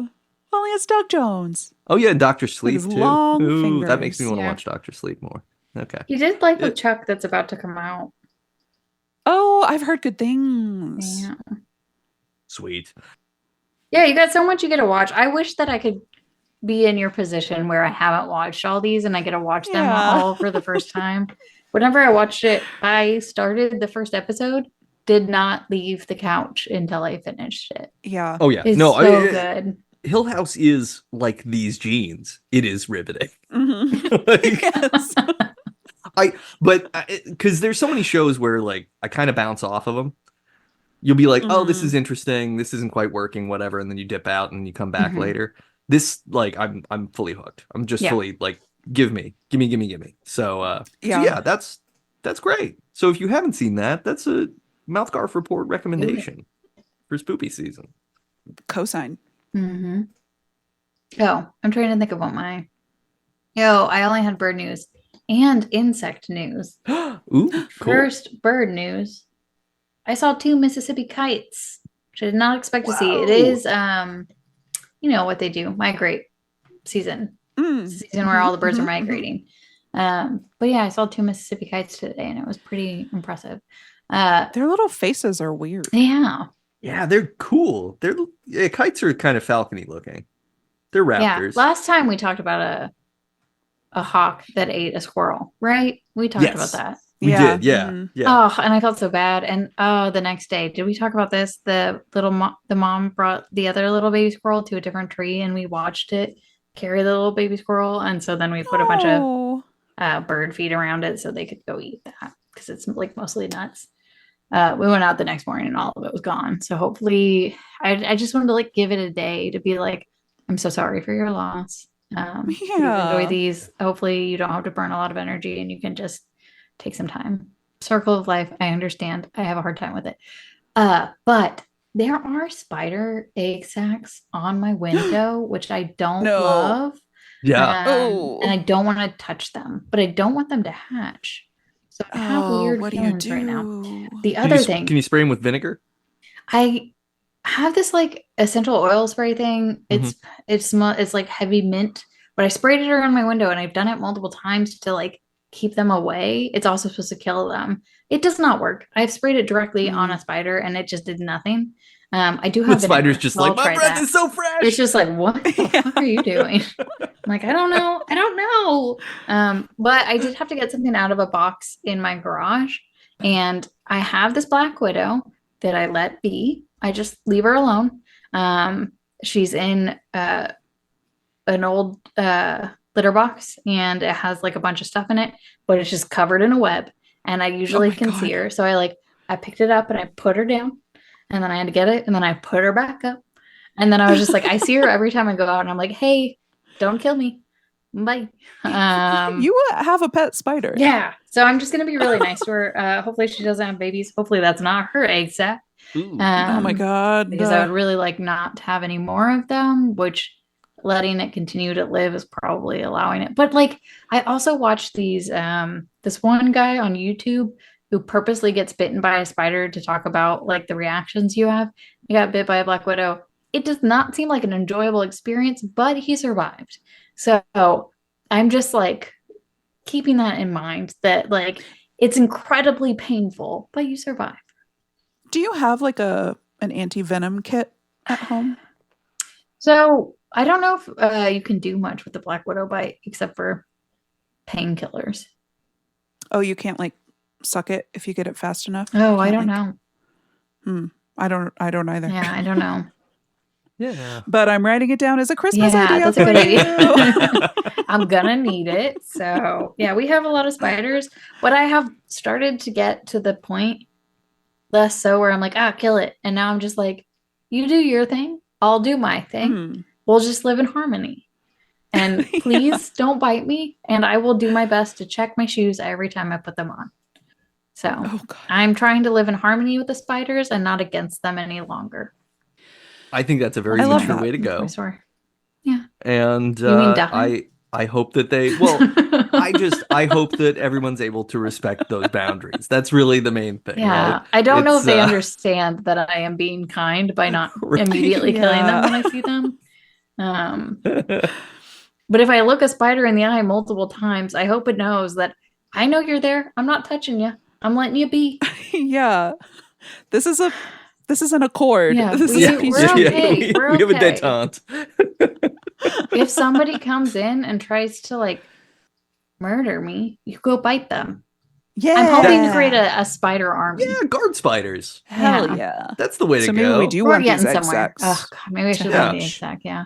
Yeah, the egg sac only opens when somebody tries to come in that window from the outside. Perfect. That's horrifying. Rah! And then they go back into the sack.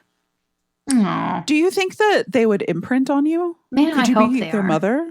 I mean,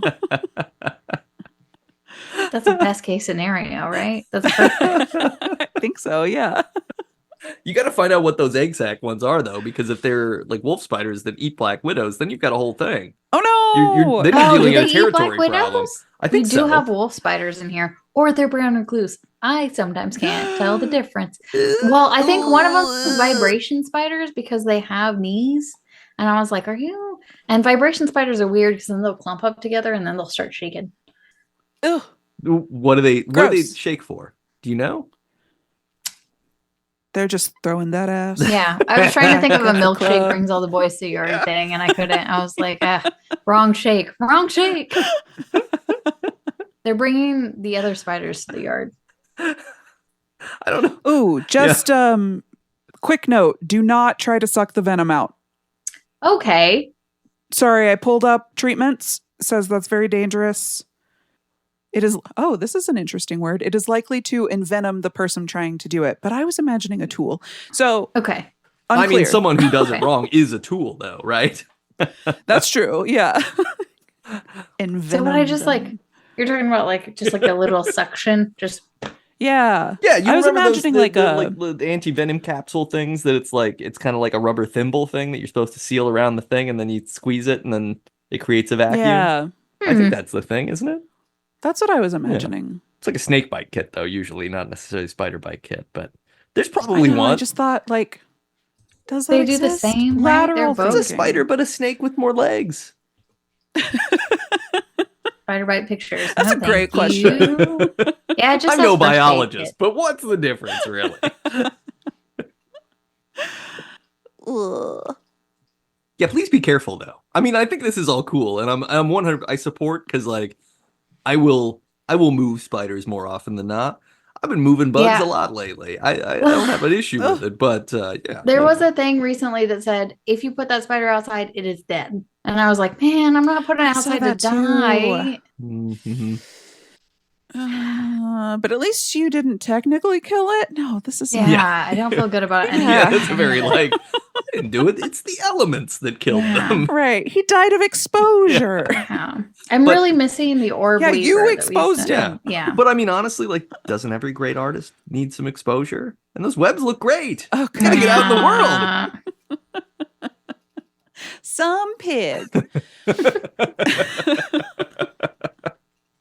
I don't have any bug news. Fortunately, this place has been pretty bug free, That's great. which rules.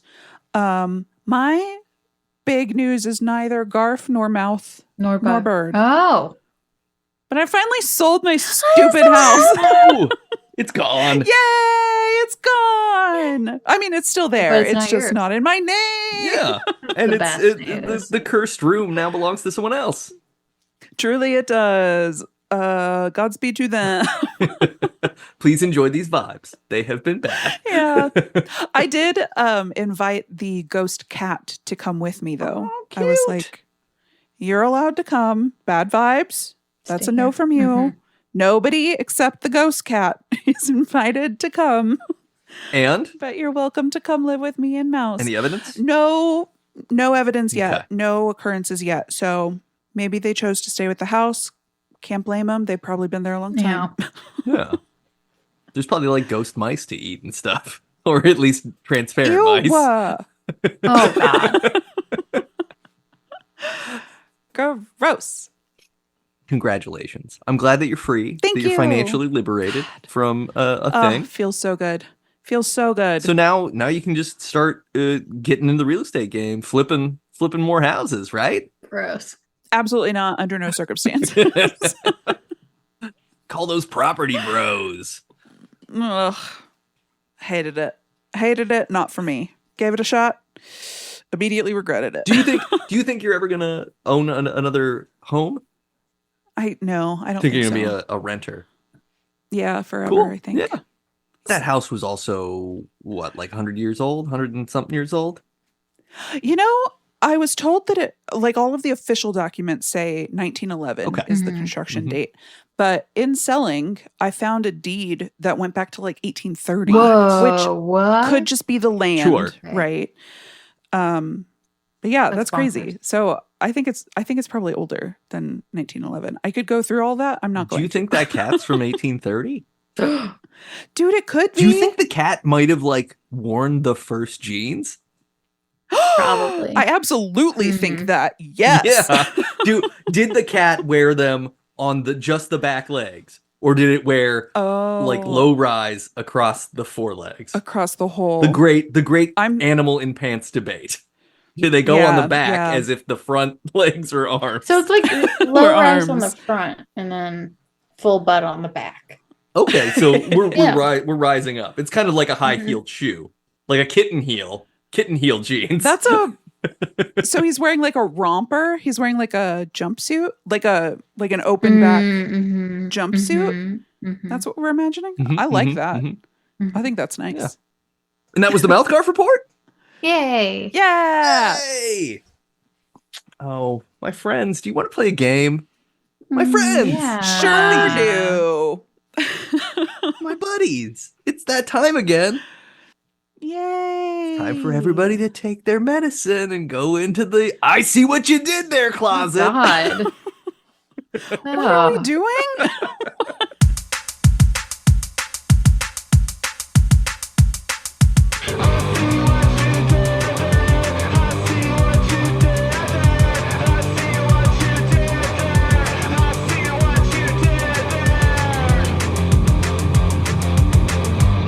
Why did it get so sinister? This is like earlier when we were being called plebeians. What's happening? It's spooky season, so now everything's becoming spookier. Debut bullies. Aw. Oh. That's a good question, though. First bully. Who was the first bully? Oh, shit. We should think about that. Did you see what he did to Job? Hell, yep. Yeah, no, you answered it. That's perfect. We did it. All right, great. That episode's in the can. Check. I'll just release that sound bite.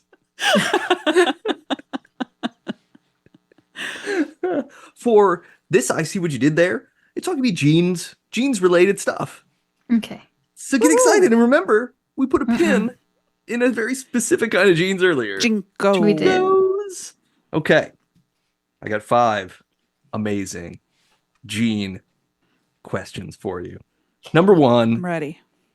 This is the original first and middle name of Candle in the Wind, Marilyn Monroe. And this is a type of gin that's probably limited to fulfilling pants-based wishes, but you'd have to ask David Bowie to confirm. Norma Jean. Yeah. It's a type of gin. Mm-hmm. DJINN, just to be specific. Oh, yeah. Thank you. Okay. Okay, now repeat it. A type of gin that's probably limited to fulfilling pants-based wishes, and you'd have to ask David Bowie to confirm. So Norma Jean and something else. Well, this is a David Bowie song. Okay. Yeah, Is the second trying half. to get there. Do you want to... Can we change it to Christina Aguilera and say Norma Jeannie in a bottle? You can, yeah. I'll let you do that. You see what I did there? Oh, God. The song is What the was David it? Bowie song is Jean Genie. Oh. JeanGenie. So it was Norma Jean Genie. But yeah, Norma Genie in a bottle. That works too. Yeah, Sort of okay. low-rise Good. jeans Speaking in of that video. Are they low-rise, worth yeah. 2 points each or just 1 point? We got 1 point. They're on they're that. each worth We got 1,500 1.5. points. Yeah. 70-50. Yeah, I forgot we used to score these. Yeah, there used to be a time when That was mean. I did not like that time. No. yeah, you were pitted against each other for We were not. periods of time. We're better together. The buddies are better together. United. We're It stronger. took too long when we were against each other. It took like the happy That's episode. also true. Plus, we have fewer blowouts this way. It's really an engineering thing. With the Okay, number two. This is the popular brand name for super duper wide leg jeans that were popular with skaters in the 90s and might be again now. question. And they are probably big enough to use in the creation of one of these Thanksgiving harvest centerpiece decorations that overflows with gourds and veggies. Cornucopia. Cornucopia. You see what I did there? Yeah. Chelsea got really excited. She had it too. Yeah. Can you imagine like a starched pair of Jinkos just overflowing with Thanksgiving harvest foods? Unfortunately, yes. I know. I can't get it out of my head since I thought of it. I think I'm haunted by this idea. Trademark. Honestly, I could see that at a TJ Maxx. We should make it. Yeah, seriously. Yeah, like I'm saying, like we could pull it off. We could probably even get Jinko to sponsor it, and then they'll like sell limited edition for $1,500 on a website or something. Perfect. If they made denim Beatles, we can make Jinko cornucopias. Yeah. Okay. Number 3. This actor has portrayed Chuck and Shazam and might be a big fan of Jordan Peterson, anti-trans movements, and anti-vaxxing, depending on what you read.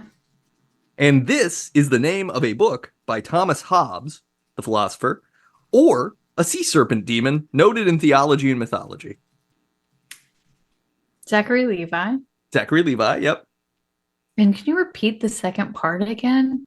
This is the name of a book. Zachary Leviathan. Zachary Leviathan. You see what I did there? Yes. Zachary Leviathan. We got there. You got it. I was like, I know I have a demon serpent in my brain. I just have You to have a demon serpent in your brain. You were doing it well now. before RFK was doing it. Is that what's speaking to us right now? Yes, it is in the room. You see what I did there? Yeah, apparently Zachary Levi's kind of maybe. Yeah, I know. I'm upset. It's fine. But it's a bummer. I love Chuck. I love Tangled. I'm heartbroken. It's fine. I'm so sorry. It's But fine. his name matches with the G. Leviathan. Yeah. So there you go. Yeah, it worked out. Number 4. This self-appointed mind freak once levitated Shaquille O'Neal in one of the internet's most priceless videos. And this is the pathological fear of being an object of laughter. A fear due to rampant trouser blowouts pre-Levi's. Sounds a bit like an Italian form of ice cream. Chris Angelato? Oh. Put the fear suffix on there. Phobia. Oh. Yeah. Chris Thank you. Angelato phobia. You see what I did there. Chris Angelotto phobia. Oh, I love it. It sounds so exotic. Yeah, so Like gelatophobia is the fear of becoming the source of Gelato. laughter. Everybody laughing at you. Oh. Yeah. I have that. Debut bullies. Right? Yeah. I don't like that. No. I don't like that either. Have you seen the Shaquille O'Neal being levitated video on the internet? No. It's amazing. God, he'll do floats- anything. He And I floats love over, it. Yeah. over like a Spanish tile roofed house in the video. to the extent that it's like excellent. this one, if this is there's no way it's He real. was Kazam. He was Kazam. It's Mm-hmm. true. He himself was a djinn who wanted to Yeah. rap, Mm-hmm. and he lived in a boombox Much like instead of a Shazam. lamp. It's weird. All this came around. I think you were just watching Kazam and you're like, how can all these Yeah. relate to Kazam? Yeah, How yeah. can I just do want it? to. Yeah, we just got to Good connect. job. Yeah, this is. Hey, look. I mean, you get if we were still scoring points, you would have won because you figured out the Tied it secret. all together. Yeah. Yeah. All right, one more. This is the last one. These jeans have a slight flare in the lower leg designed to accommodate certain Western footwear. And this was an early phone game wherein you'd solve corded puzzles to feed candies to a small green monster named Om-Nom. What? So is it? It's either okay. Slightly flared. So would that be bell bottoms or boot cut? Boot Boot cut. cut. Uh-huh. And then it you need is an early a phone game. Yep. Early phone game where you'd solve corded puzzles to feed candies to a small green monster named Om Nom. Corded puzzle. Well, first of all, I love Om Nom. Yeah, cute. I don't know who he is, He's but adorable. I love him. He's like a little... Did either of you play Bubble Bobble? Yes. No. Okay. He kind of looks like the Bubble Bobble dinosaurs. This cute, squat little thing. He's green. Aww. He's got kind of like these rounded buck teeth. And he's just ready to he just wants to eat candy. He just wants little And snacks. in this game, you have to free the candy from the things that bind it so that he can eat it. Okay, so is this a digital game then? Yeah, Or it was is it like an iOS Okay, game. so I was Mhm. okay. Oh Really my That's God. the problem I was having. I was trying to think of board Oh, games. like a phone game, like telephone or something. Yeah, Mhm. no. Like an actual, like Yeah. an app, a phone app Okay. game. Like Angry Birds. Same era. Is it the fruit cutting? No, it's a candy. Okay, you have to cut Boot cut cut. something. in You do order have to cut get- something. but it's not the fruit one. That's Fruit Ninja. Is the That's one Fruit I'm thinking Ninja, of. yeah. But this Okay. is a similar sort of using the same mechanic of doing the swipes. And you have to get it so he eats. Okay, give us different clues. Yeah, is it something I can get? So I From said something else. corded puzzles in that the puzzles involve strings or another word for strings. Yeah. Maybe if Wire? yarn was very thick. Yarn was very thick. Yeah, yeah. Rope, Great. Rope. boat cut rope, candy. Got it. That's it. That's Yeah, right. yeah. Cut you did rope. great. Cut rope. No. Cut.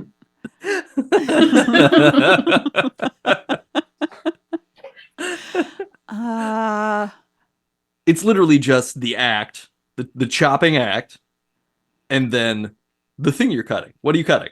Cut rope. So is it boot cut rope, or is Well, there you another just one? put the in the middle. Boot cut the rope. Boot cut the rope. You see what I did? there? Yeah. Damn. Okay. Cut the rope. Cut the rope was a great little phone game back in like, I don't know, 2010 something. Wow. Okay. And yeah, it was just like That's it was like early. vertical puzzles, and you'd have to figure out. You'd have like the candy would be suspended by like 4 different ropes, and you'd have to cut the ropes in the right order so that the candy swung into Om Nom's mouth. That's cute. Aw. And that was kind of the whole thing. It was just a little puzzle thing. But yeah, and then bootcut jeans, which I don't know. I thought for a while Sure. in the 90s, bootcut jeans were the jeans I wanted. I don't know why. I like boot Oh. cut jeans. They were like a thing, Yeah, right? I They're wore kind of that. flared. They kind of Yeah. had like but they were also really tight at the knee. It was like tight to the knee and then Mm-hmm. Yeah. Yeah. bootcut. Oh, I thought boot cuts were just kind of like straight. No, it's straight. They're mostly straight cut, but they do flare. Yeah, they do like a Bottom. thing at after the knee. Oh. Not quite at the knee. The flare starts lower. Because I thought the flare was more for because I tuck my pants in to the boot. Then you don't want Oh, boot cut. shit. Boot Yeah, boot cut cut is to goes over go the pants. outside Yeah. over. the Rude. I don't boot. like that. Why would you wear boots if Yeah. you're not showing them off? Great cue. Yeah. That's a great Yeah. cue. Well, because I think they're like for work boots and things. It was like No. you're out there wearing your steel-toed boots and you just want jeans that go over top. No, you got to show them off. Unacceptable. Oh well, I agree. gotta show Look, I'm not here to argue. Tuck 'em with you in. about What if showing they're off ticks? boots. What if they're ticks? What if they're bugs? Well, This is a good. These are here's my important counter things. to that is when I have done that and then gone to clean off my car, ice right into the top of the boot because yeah. there's nothing over that Mhm. opening. Good point. Good point. That's fair. You got to show off the boot. So- You got to pop a gator on there Mm, Yeah. with a car clean, Mhm. and then remove Yep. the gator. Then you're showing that boot. Perfect. Yep. You know what we need? We got to bring them back. Were they called spats? Yeah. Mm-hmm. Yeah. Let's get some spats. Then we can tuck our jeans into the real boot, get that tick safety, throw a spat over top. Right. Now we're getting, we're locking in the Oh. seam and we're Yeah, fashion. it's giving you a fashionable like. It's like a dickie for your shoes. Exactly. Hmm. Yeah. Shoe dickie. That was I see what you did there. So I guess we better talk Debs. It's Debs time. Oh. How many Debs? How many Debs? How many Debs? How many Debs?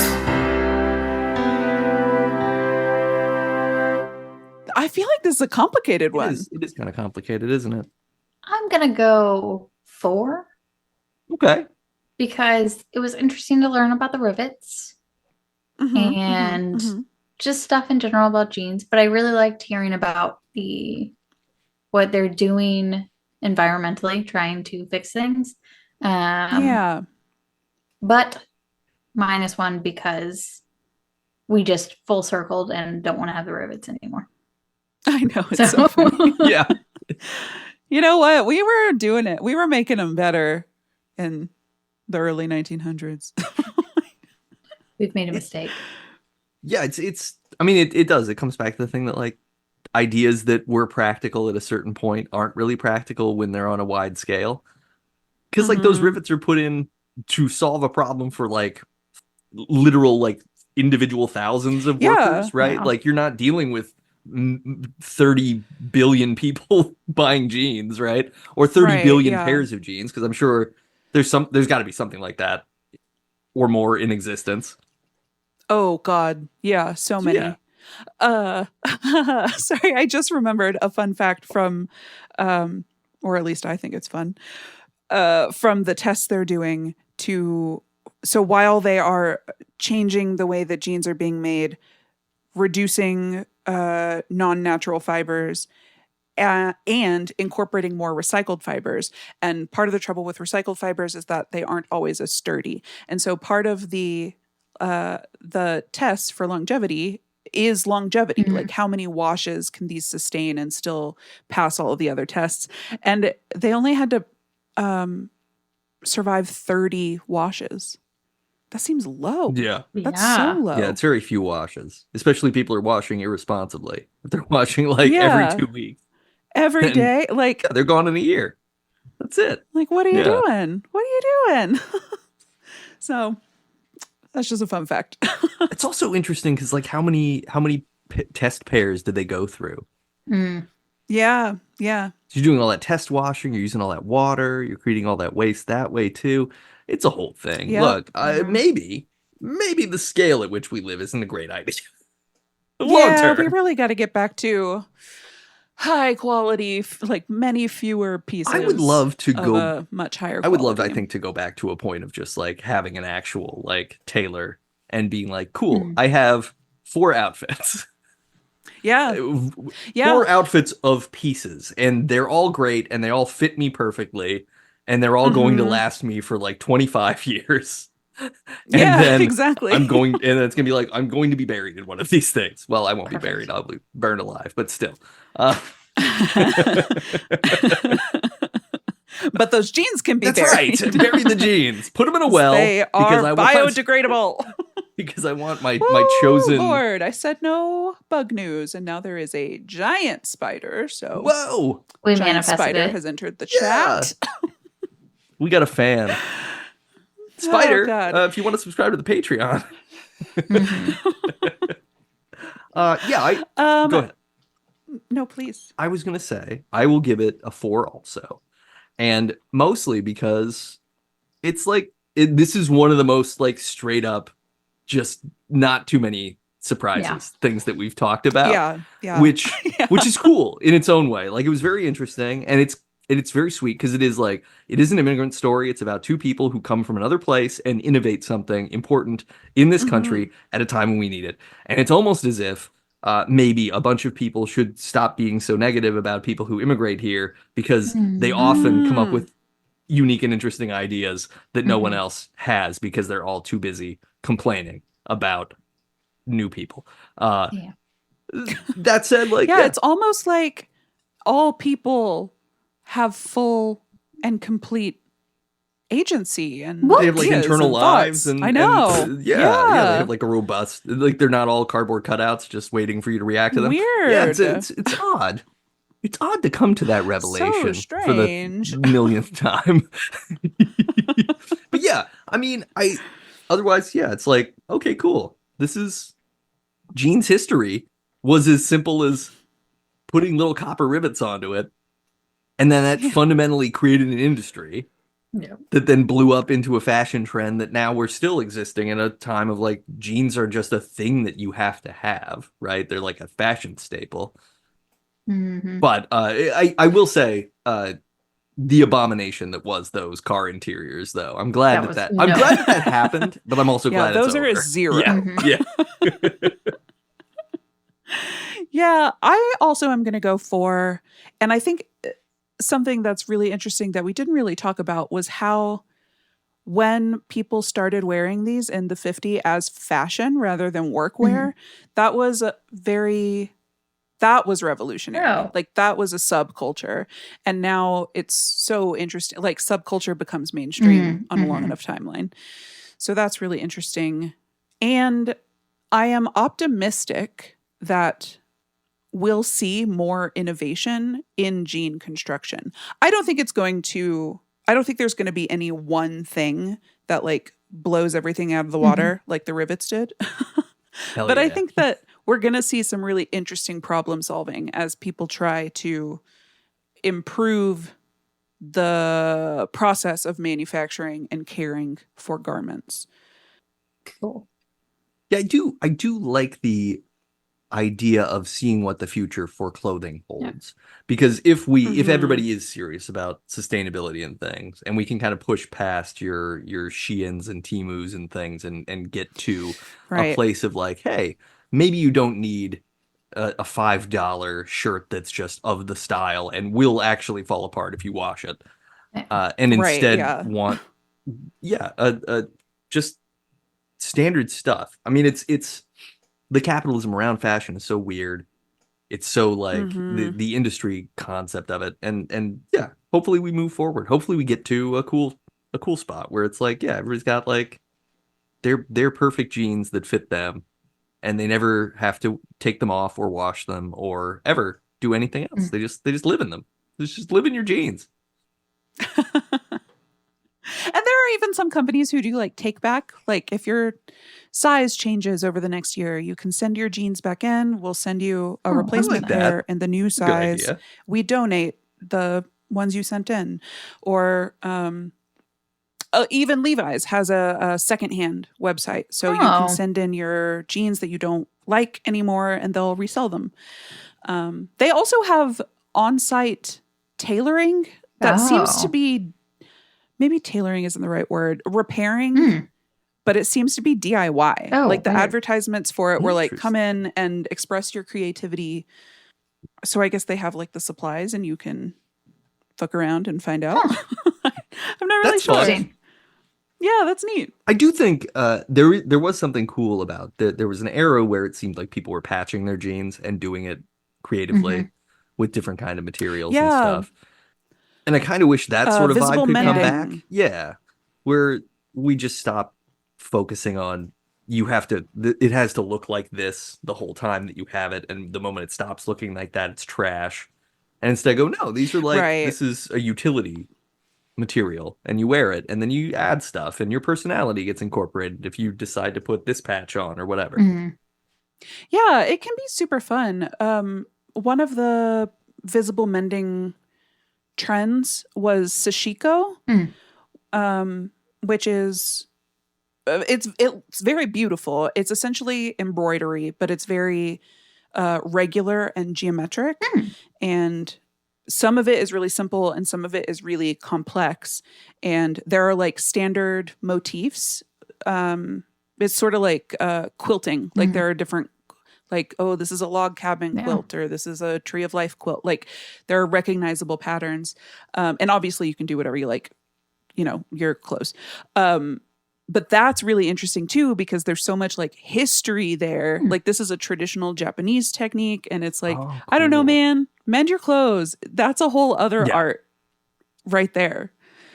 Is there first in that? We should find a first in that. Oh, I bet there is. Yeah, we can find something. I like clothes mending is very cool. It just becomes this, because the thing just remains yours. It becomes a thing that you're transforming with you, which I think is a cool way to think about stuff instead of constantly reinventing yourself and trying to throw away the old you. Like, let the you grow with you. Sometimes that's a good way to go. Yeah, we could make it an activity. Hell yeah! First time that'd be so fun. All do it. You've done it. Do a craft night. I've done some darning. Yeah, I was gonna say. I remember you talked about darning I've done some previously. darning. I had to darn those sweaters that I had last year. Mm-hmm. And hopefully they'll still be darned this year. I don't know. We'll find out. Gotta get up in the Ooh, closet. I've got a hat I need to darn. The moths. Uh-oh. The moths. The moths. The moths. The first moths. They ate it. Well, all right. An average of 4. We crushed it. The first jeans was possibly our most exciting episode ever. For sure. And Chelsea's not going to die of a spider bite. And everything's good. Everything's going to be good. Knock. Everything's great. I have a very nice wood I'm knocking desk. on wood. I'm knocking on wood. For our next episode, we're gonna maybe just take flight and find out about the very first bird. Herb. What do you think that's going to be, listeners? The first bird? Are we talking about like a president's bird that he owned? Like, oh, it's the first bird? No. We're going to talk about something else. But show me a president with a first bird, and I'm in. Yeah, I do want to look that up. This is Angus. He's a parakeet. He's the first bird. Technically, if these 9 people all die at the same time, he becomes president. Oh my God. It'll be the best administration ever. But yeah, we're going to talk about the first bird. We're going way back to prehistory. 19 presidents. I'm sorry. 19 presidents had first birds? They had birds. Oh. That's great. I'm seeing 20. Oh my God. Okay, we're gonna have to talk about that. Yeah. You guys get excited. Yeah. Okay. Yeah, that's gonna have to come up. Start a new episode right now. That is gonna have to come up. We're gonna talk first bird and first bird. So that's a lot of fun, listeners. Yay! If you like this podcast, subscribe, rate, review us. Give us those 5 stars on Apple Podcasts. Talk to us about jeans. Tell us, do you have a favorite pair of jeans? Are you still holding on to a pair of jeans? Is there something? Like, is there a pair of jeans that you're like, you know what? I want to die in these jeans. Oh my God. Tell us how, because we might be able to help you not die.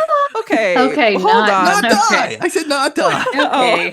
I was like, we're going to be like, dark. I know it's spooky season. There's an exclusive tier on the Patreon. We want to intervene to prevent your untimely gene-related death. So talk to us. The Hitman tier. But yeah, give us 5 stars. Deb, the Hitman buddy. Oh God. Yeah, 5 stars. And if you like the music on the show, Michael J. O'Connor, go to michaeljoconnor.bandcamp.com. He's also been touring all around the California and Pacific Northwest region. So, if you're there and he's still doing it when this comes out, go see him. And if not, go to that website and pay money to listen to his music because it's really good. And if you miss me and Chelsea in the off weeks of Debut Buddies, you can find us over on. Thank you. Just talk to us in the group chat. I do. And for the rest of you, you can find us over on Never Show the Monster, a podcast about horror movies. It's so good. It's so good. Thanks. And we're gonna surely going forward, MouthGarf is gonna have some spooky season stuff in it. So there's gonna be some blend. We're gonna be cross-fading the podcasts a little bit. Mm-hmm. Listeners, you can't see what I'm doing, but I'm doing like a hand wavy thing in my face. It's crossfader. Yeah, it's classic stuff. So yeah, the first bird. It's gonna be great. Can't wait. We're gonna record that one on a wing and a prayer, and we'll see you again in a couple weeks. He's already after it. Yoha. Wait, what was the other thing we were supposed to say? Yoha. Later, fucks. Oh, later, fucks. Yeah, later, fucks. Later, fucks. Bye, buddies.